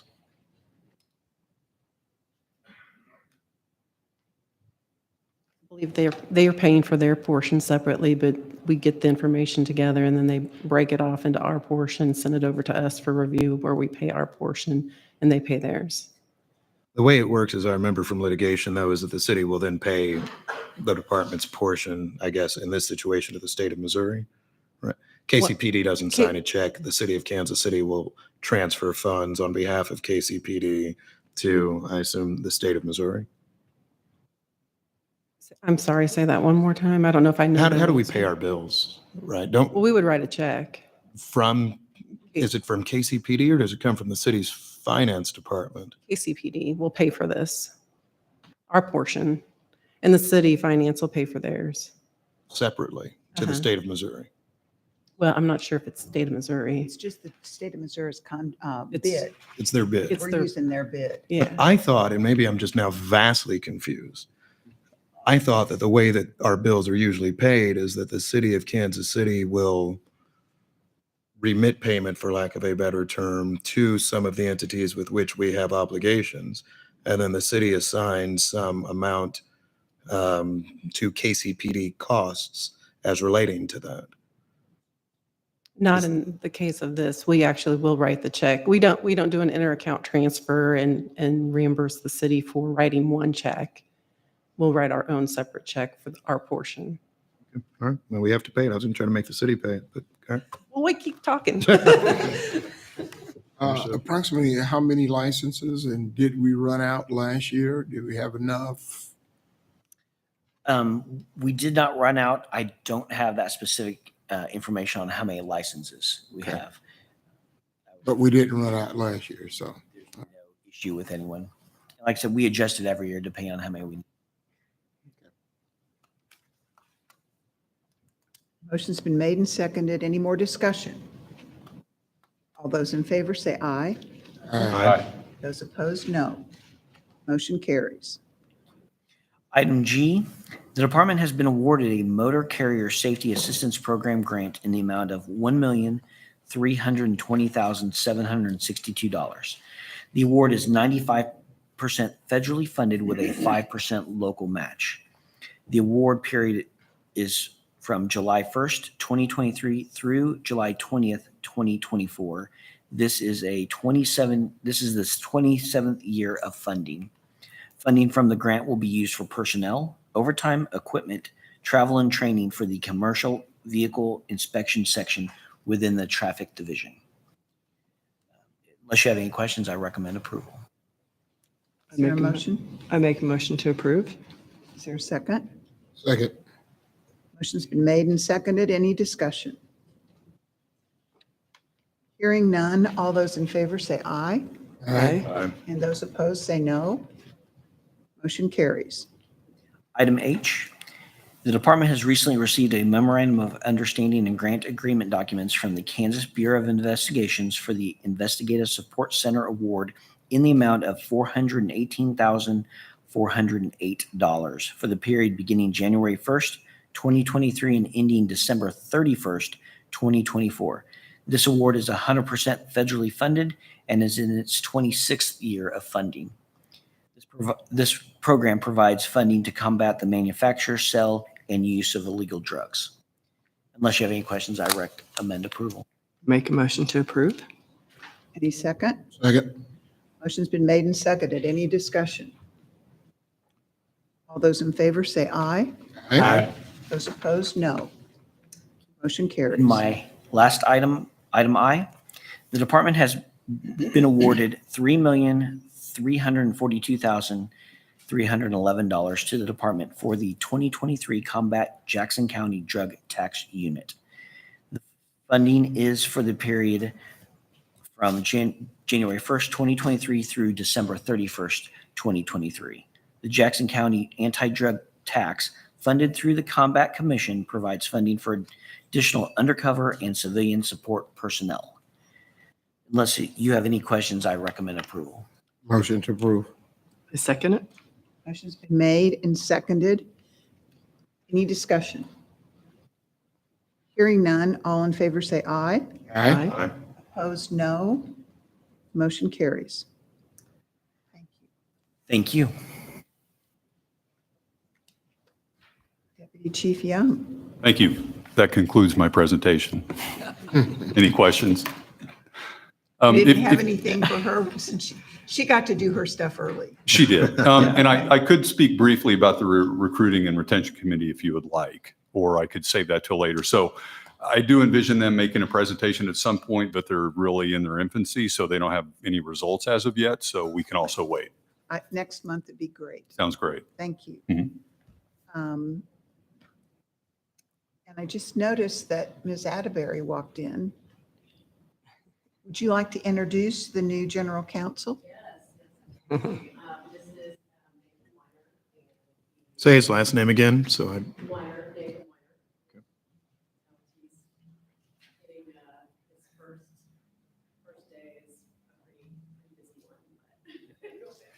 Welcome, Nathan. We're Yes. glad to have you. Thank you, Commissioners. Started yesterday, and this has been quite an education into the police department and the board, and so I'm looking forward to working with you all. My information is under tab E in your board books, and I have 2 items for today. The first item is the appeal of a May 24th, 2023 denial of an unarmed security license. This denial is based on a 2022 order of protection issued against the applicant and the subsequent related events. Please let me know if you have any questions. If not, the private officer's licensing section is recommending upholding this denial of an unarmed security license. I move that we uphold the denial. Second. Motion's been made and seconded. Is there any discussion? Hearing none, all those in favor say aye. Aye. Those opposed, no. Motion carries. Thank you. The second item I have is an appeal from a May 11th, 2023 appeal of a denial of an unarmed security license. This denial is based on a criminal conviction detailed in your board book information. Please let me know if you have any questions related to this denial. Again, the private officer's licensing section recommends upholding the denial of this license. I move we affirm the denial decision. Second. Motion's been made and seconded. Any discussion? Hearing none, all those in favor say aye. Aye. Aye. Those opposed say no. Motion carries. Thank you. Thank you. Mr. Beneke. OCC does not have a report this month. We'll be presenting our mid-year statistical report at the July Board of Police Commissioners meetings. But I have one question. Yes, ma'am. We have complaints that are filed, quote, online. Yes. And we have complaints that are filed on the web. What's the difference? Really, it's one of the same. The only distinction is that we have some that come in via website. We have some that may come in via email that they file directly with us. We may send them a form, or they send us the information and we assist them in completing the form. So actually, you probably could combine those numbers, but we try to make a distinction so that we can accurately and effectively track how much traffic is coming through the website. So when it says web, it's the website. Okay, thank you very much. All right. We'll look forward to hearing from you next month. Thank you. Thank you. All right. Next is public comments. And David Kenner's going to read the names. I will call the names of the person speaking and the next person after that. Each of you will have 2 minutes to speak. The first one is Rachel from KC Leap, and Steve, I think, also from KC Leap, and Desmond Logan would be behind.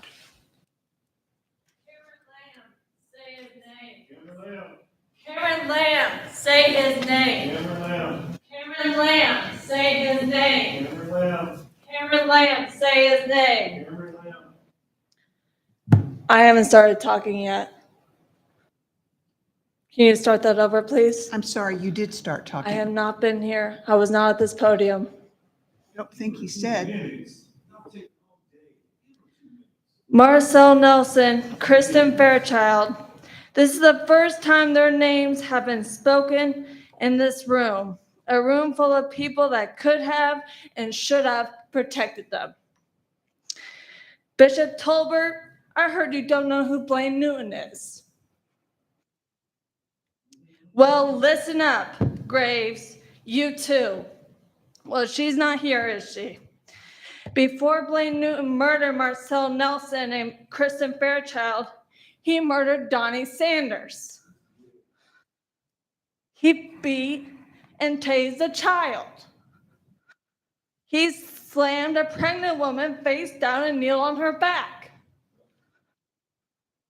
Now he's murdered Marcel Nelson and Kristen Fairchild, a serial killer. That's Blaine Newton. Did you listen to that, Bishop Tolbert? Will you remember that now? And that's only what we know. I can't even imagine what Graves knows. What are you going to do about it? You've done nothing for 25 years about the racial bias and violent excessive force of KCPD. Now you have 2 more lives gone and their blood on your hands. I'll tell you how to de-escalate a situation before it gets worse. Fire Blaine Newton. Fire Blaine Newton. Let me be clear. This isn't the first time blatant serial violence has been shoved in your faces every Friday for 3 years. In fact, Marcel Nelson and Kristen Fairchild were alive when we did. But you just diminished the community's voice and passion with its part of the job to have criticism. Mayor Lucas. I'm sorry, your time is up, and I gave you another 30 minutes, as you asked. Thank you. Desmond Logan. Steve Young, Casey Leak. Oh, I'm sorry. Go ahead. All right. So let me see if I can walk and chew gum at the same time by saying that my heart does go out to the families over this weekend and the violence that's happening in our community. But there's also violence that's happening within KCPD also. And my heart goes out to those families too. The Cameron Lamb's family, who's dealing with the DeValcanair trial. My heart goes out to them because the FOP, I'm sure that they lobbied this attorney general to do what he's doing, to keep a killer out of jail.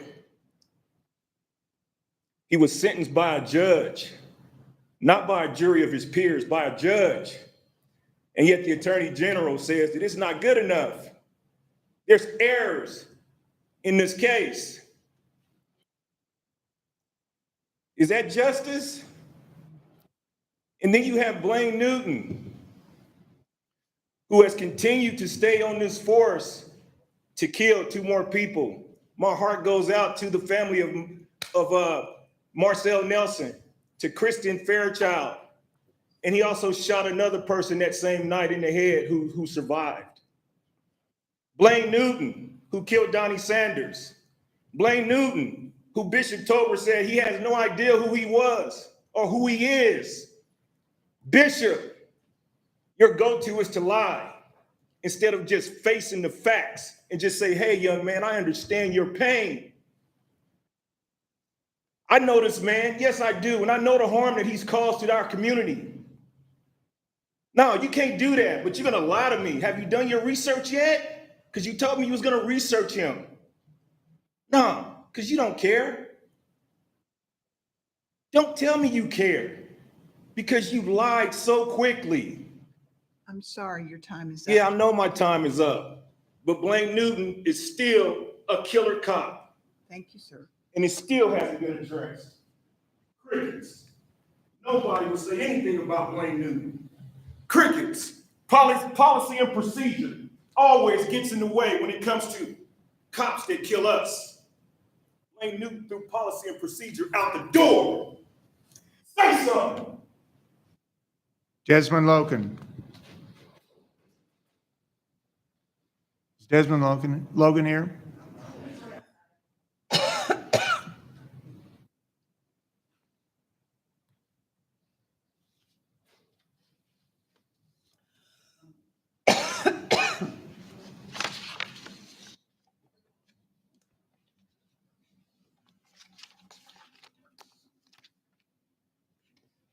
Who's next, David? Desmond Logan.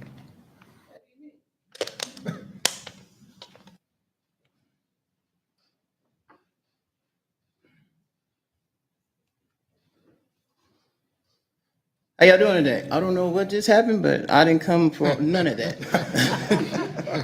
First of all, huh? I don't even know what happened. Wait, he wasn't even in the room. Go ahead and speak. Would you start his time again? Go ahead, Ms. My apologies. First of all, I would like to thank KCPD on the work that y'all do. I'm at all the scenes, at all the homicide scenes, and I see what y'all go through. It starts off, somebody call the police because somebody shot somebody. And then the police comes, and then the people from the community turn around, cuss you out, don't want to give you no information, but they all want help. And I want to commend y'all on keep on coming out to every last call, still trying to protect us. My main thing is I've been trying to just get the community together so we can come in peace, so we can separate ourselves from the ones, because right now I go around and I'm at all the homicide scenes, so I talk to a lot of families. We as a community has to come together and work with the police department to get these guys off the streets. I'm trying to start a new campaign where we saying we are not snitching, we are telling, because we need to put that out. So my recommendation is if we can put a PSA out where you got people from the community to put it on the TV to where we are all in agreement saying we are not snitching, we are telling. These kids are just running rampant and there's no repercussions, there's nothing. Even when they get caught after doing something heinous, they don't do the walk of shame no more. You know, the news need to be in their face, just like they be in people's faces at the homicide scenes. The cameras need to be there when they catch the perpetrator. He need to be blasted all over social media and do the walk of shame. There's no repercussions. So I'm just saying that when y'all catch him, blast him. Let everybody see who this person was. I done witnessed 2 homicides. Been in the, I just testified in one of them. I'm waiting to testify again. The process of testifying is not that easy.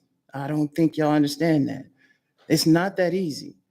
And then for people to stand there and point somebody out and then not know if this person got prosecuted or not. Because I don't know, I just went to court last week. I don't know if the person that I testified against got prosecuted or if he's got set free. I don't know.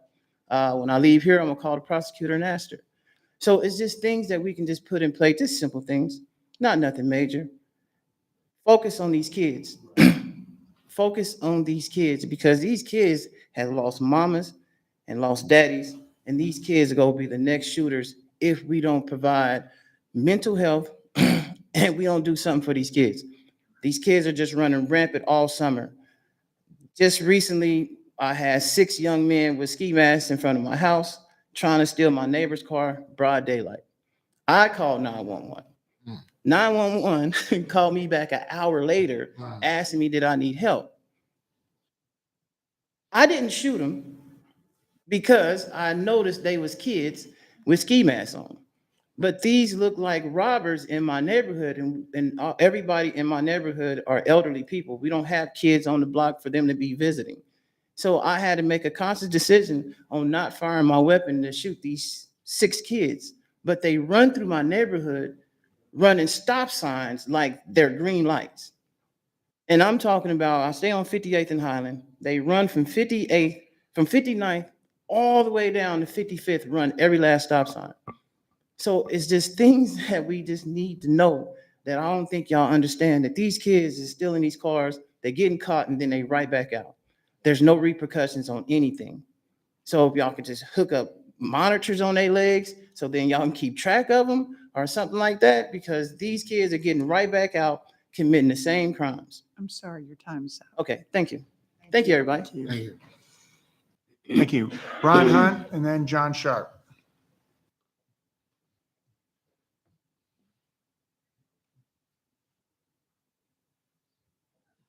To the mayor, to the Board of Police, to the deputy chiefs, so much. It's really a lot. And Board, I appreciate you. Sometimes there's so much to say.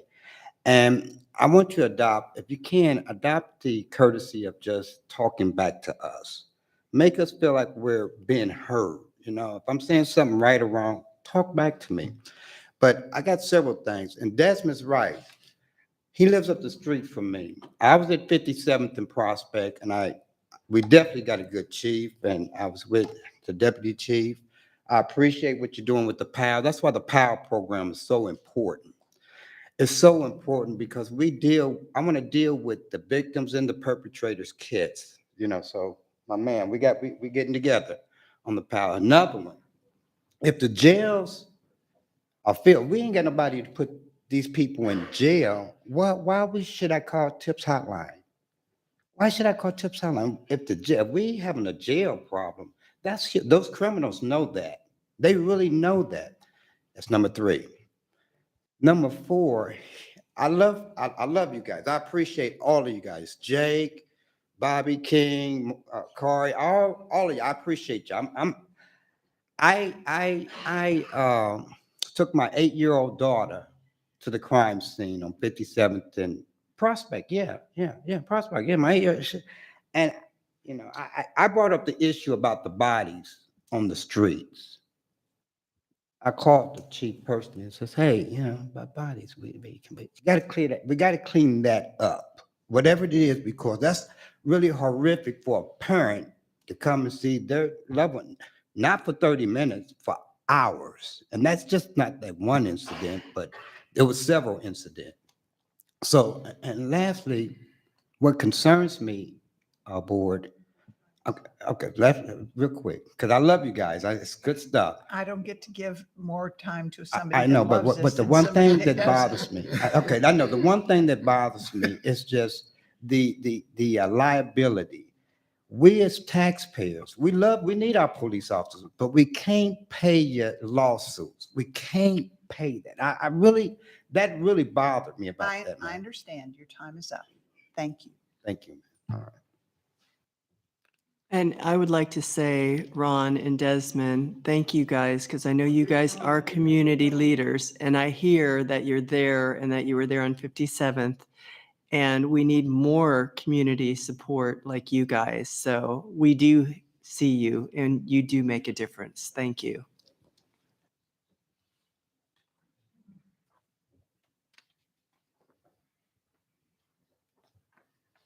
Thank you. I'm John Sharp. I appreciate having a little time to talk to you today about something that I think can be life-saving. I'm on the media list, and I get the notices of every homicide, every near homicide, every serious wreck. It's very depressing, but I'm glad that we let the people know that there's a $25,000 reward for information leading to an arrest or filing charges on homicides in Kansas City, Missouri. But I think it could be more effective because people are still scared to come forward, because even though tips to the tips hotline are anonymous, people think the perpetrator could still figure out who did it. And we have a pretrial witness protection program. As I think all of you know, the state passed the pretrial witness protection program back in 2020. And that was sponsored by Representative John Patterson from Lee Summit, a Republican. He's now the majority floor leader in the House. And my son, State Representative Mark Sharp, who's a Democrat from Kansas City. And that has solved cases. But people are still fearful, even though there's that $25,000 reward, even though it's anonymous, that somebody will figure out who did it. And I would suggest respectfully, and I did this to the board several months ago, I can't even remember how long ago it was, that we add language to that media advisory that goes out that talks about there's a reward of up to $25,000 for information submitted anonymously to the TIPS hotline. I would respectfully, and I requested this many months ago, that you consider adding 9 words to that and saying pretrial witness protection program, including relocation if necessary, is available, because the state did fund that, and not all that money is being spent. It's sitting there in the Department of Public Safety. We're using more of it now than we did, but there's still money available, and the city has $250,000 for relocation too. So if people know about it, they're more likely to come forward, and we can solve more of these homicides. So I would respectfully request that you consider adding language like this to that media advisory. And I'd also say, just in closing, I really appreciate the department letting people know about the dangers of this celebratory and indiscriminate gunfire that plagues our city. We've got another July 4th holiday coming up, and that was when little Blair Shanahan Lane was killed, as you may recall, that Blair's Law is named for, that my son and other legislators passed to make this a serious state offense instead of just a city ordinance violation. So I'm hoping that we can let more people know how dangerous it is, because I don't think many people realize that when those bullets come down, they come down with deadly velocity. And they've killed 4 people that I know of. Blair Shanahan Lane, a lady who was driving home from Starlight and 71 Highway, a fellow whose friends came over to his house. He wasn't even doing it, and it killed him. And then the 24-year-old KCUR reporter who was killed by indiscriminate gunfire. One of our officers was harmed out in front of Right out headquarters. here when the So, Chiefs won the Super Bowl. Thank you very much. Can I pass these out too? This Sure. just is an article about Blair's Law. I'd like to refer this to the communications unit. Who's the best person to, okay, I'll give you mine. All right, that sounds good. Thank you very much, much. Mr. Sharp. Thank you. Reverend Scott Myers, and then Helen Richardson.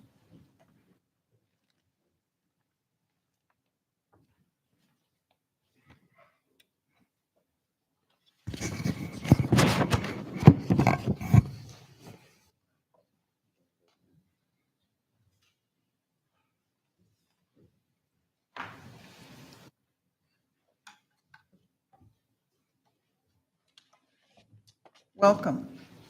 Thank you. My name is Stan Morgan.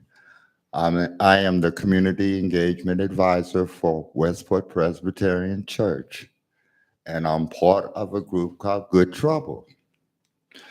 I was going to go back and talk about the past and how we got here, and I decided today not to go back so far.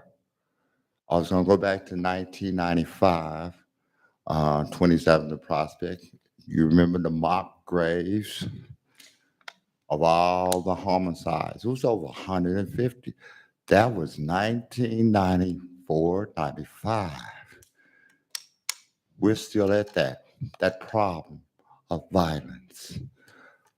The other day, like I said, I'm not going to go back to 95. I'm going to go back to just yesterday, okay?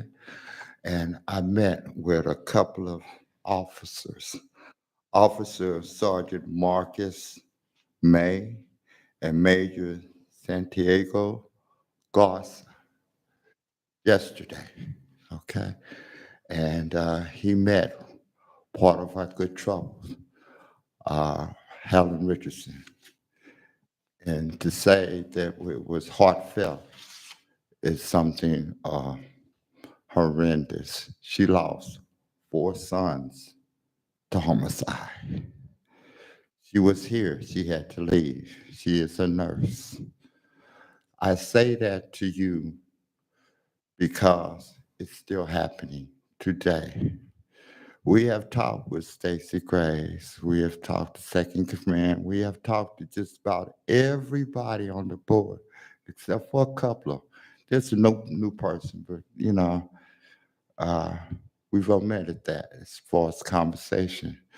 We have a meeting set up. Hopefully, all will attend. Whoever we have not talked with. We respectfully would like for one officer of our choosing to be there. It would be very important and detrimental that this officer be there. So we look time is forward up. to the meeting. That's all I have to say. Thank you. Thank you.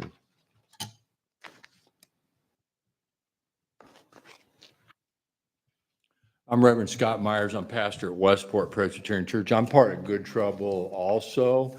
Unfortunately, there were 6 of us here, but we all couldn't stay. So you have to get the fire hose from me.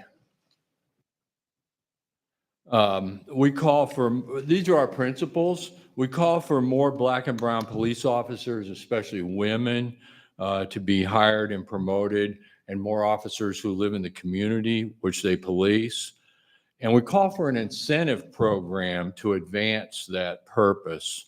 An incentive program could help with recruitment, would not be limited to Black and brown officers, would include white officers, as long as the proportion of Black and brown officers continue to increase.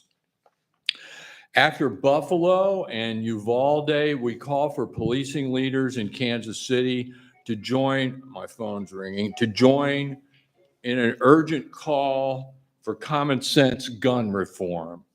And a ban on sale of assault weapons, which would also help police. We call for an independent civilian review board with teeth.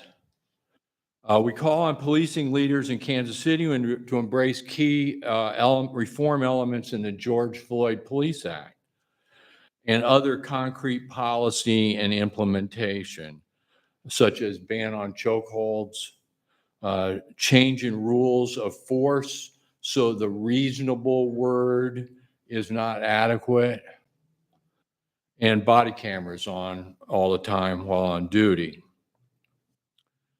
This point was added after 2 initial dialogues with police leaders, adequate mental health care for police officers, especially following incidents in which violence is involved, either by police or by suspects, I'm sorry, your time is up. or the aftermath of violence which police encounter. Thank you. Is Helen Richardson here? She had to leave. Brother John Anderson? Okay. Marion Thomas? And Douglas Kinney? I think that's it then. Thank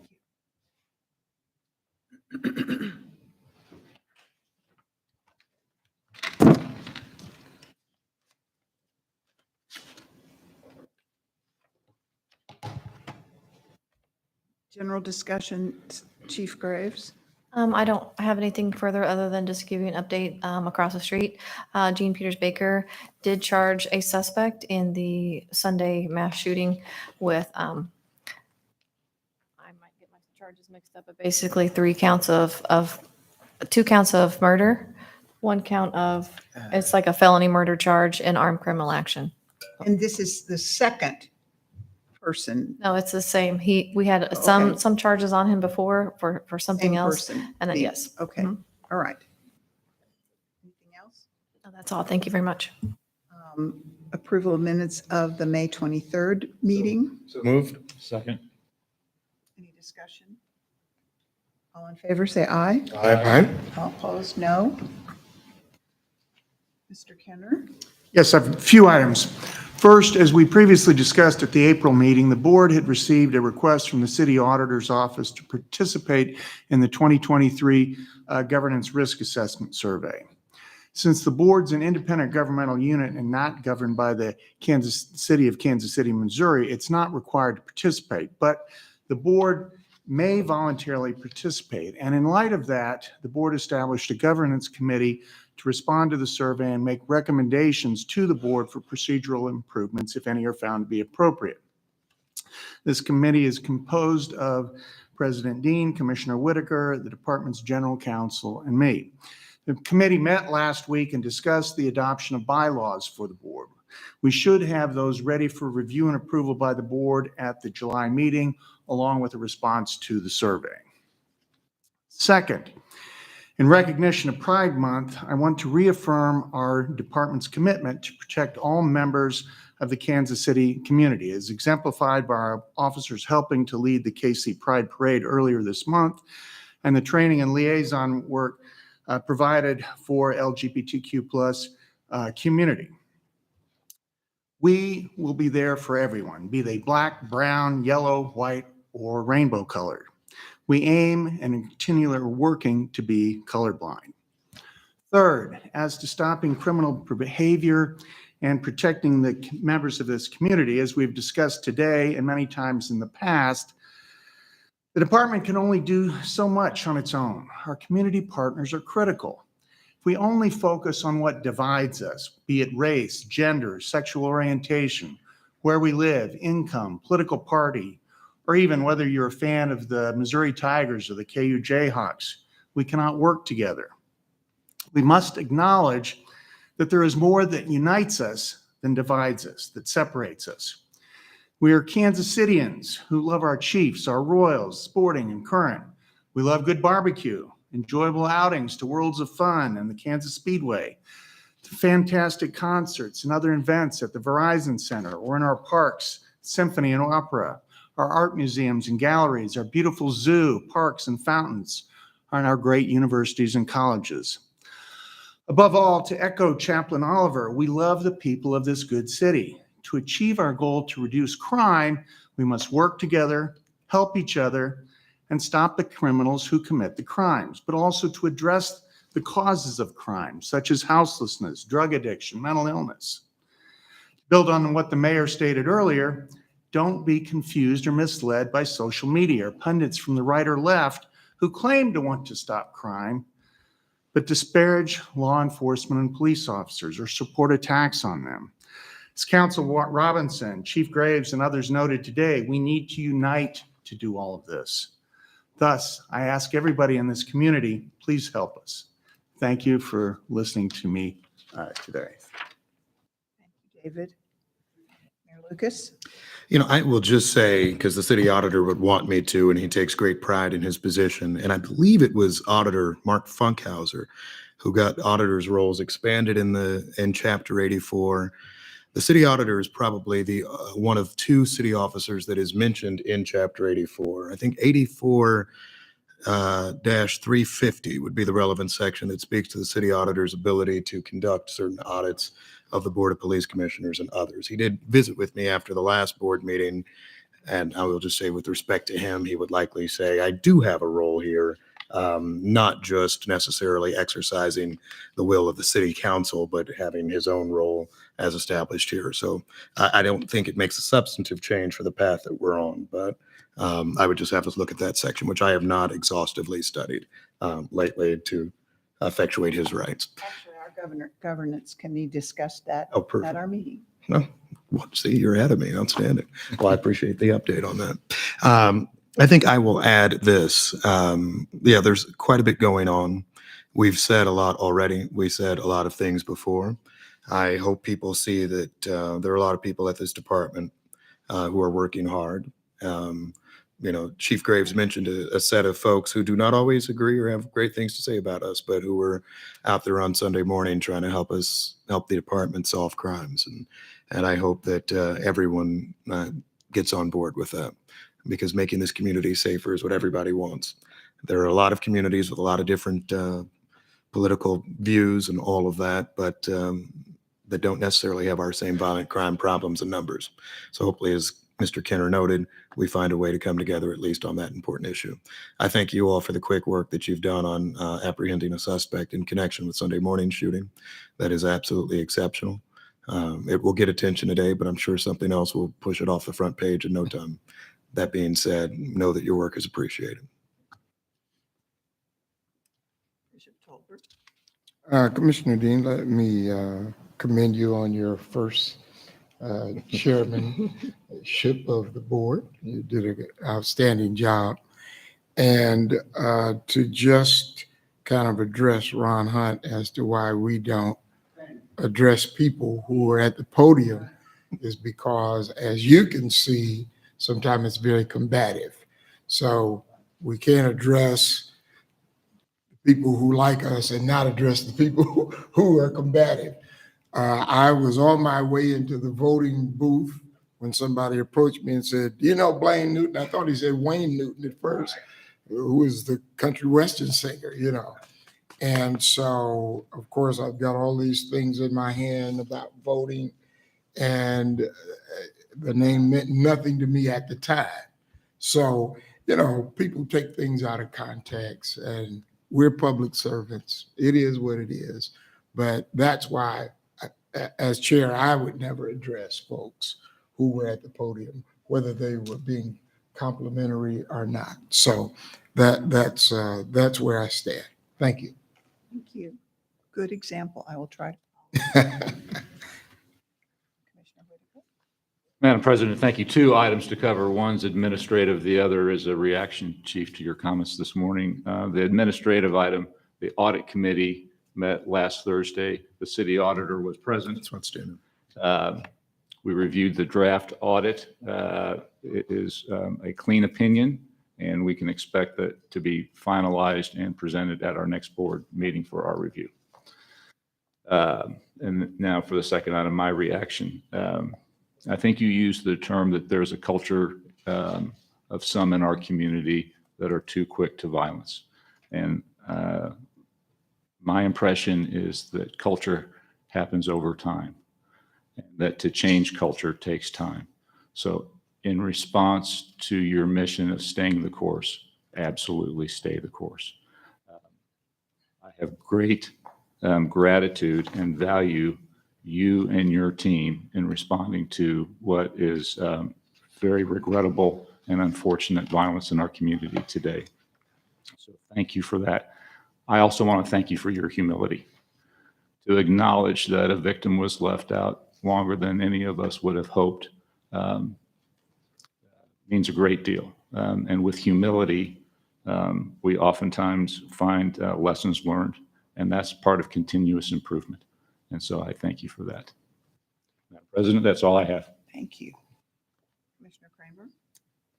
Well, I would like to say, I mean, I think everything's been said, so I really shouldn't have anything to say. But again, thank you, Chief, and everybody here for what you're doing, and our community partners. We so appreciate you. And we know it takes a village, and we all want the same thing. We all want to be safe. We all want to be treated equal, and we all want to feel good in our communities. And I think the more we can work together and come together and get more community involvement, and I know, Chief, you're really, really reaching out to those community partners and really trying, but I just think, you know, keep on keeping, because, you know, we're going to turn that corner. And I think it just, like, you know, Tom said, it just takes time. And I think we're headed a new direction, and it really is helpful when everybody comes together. And thank you guys and for what you do, and our officers responding so quickly and getting there and caring. So thank you guys. I'm the next one, and I have nothing additional to say. The information items in the hearings, we don't need to discuss. So the next thing would be for us to adjourn this meeting and go into closed session for litigation, personnel, and labor negotiations matters. Do I Motion. I move move. we adjourn this meeting and go into close. Second. Second. Lucas, aye. Motion. That's Sorry. good. Whitaker, aye. Dean, aye. Kramer, aye. Robert, aye. We are adjourned to go into closed session.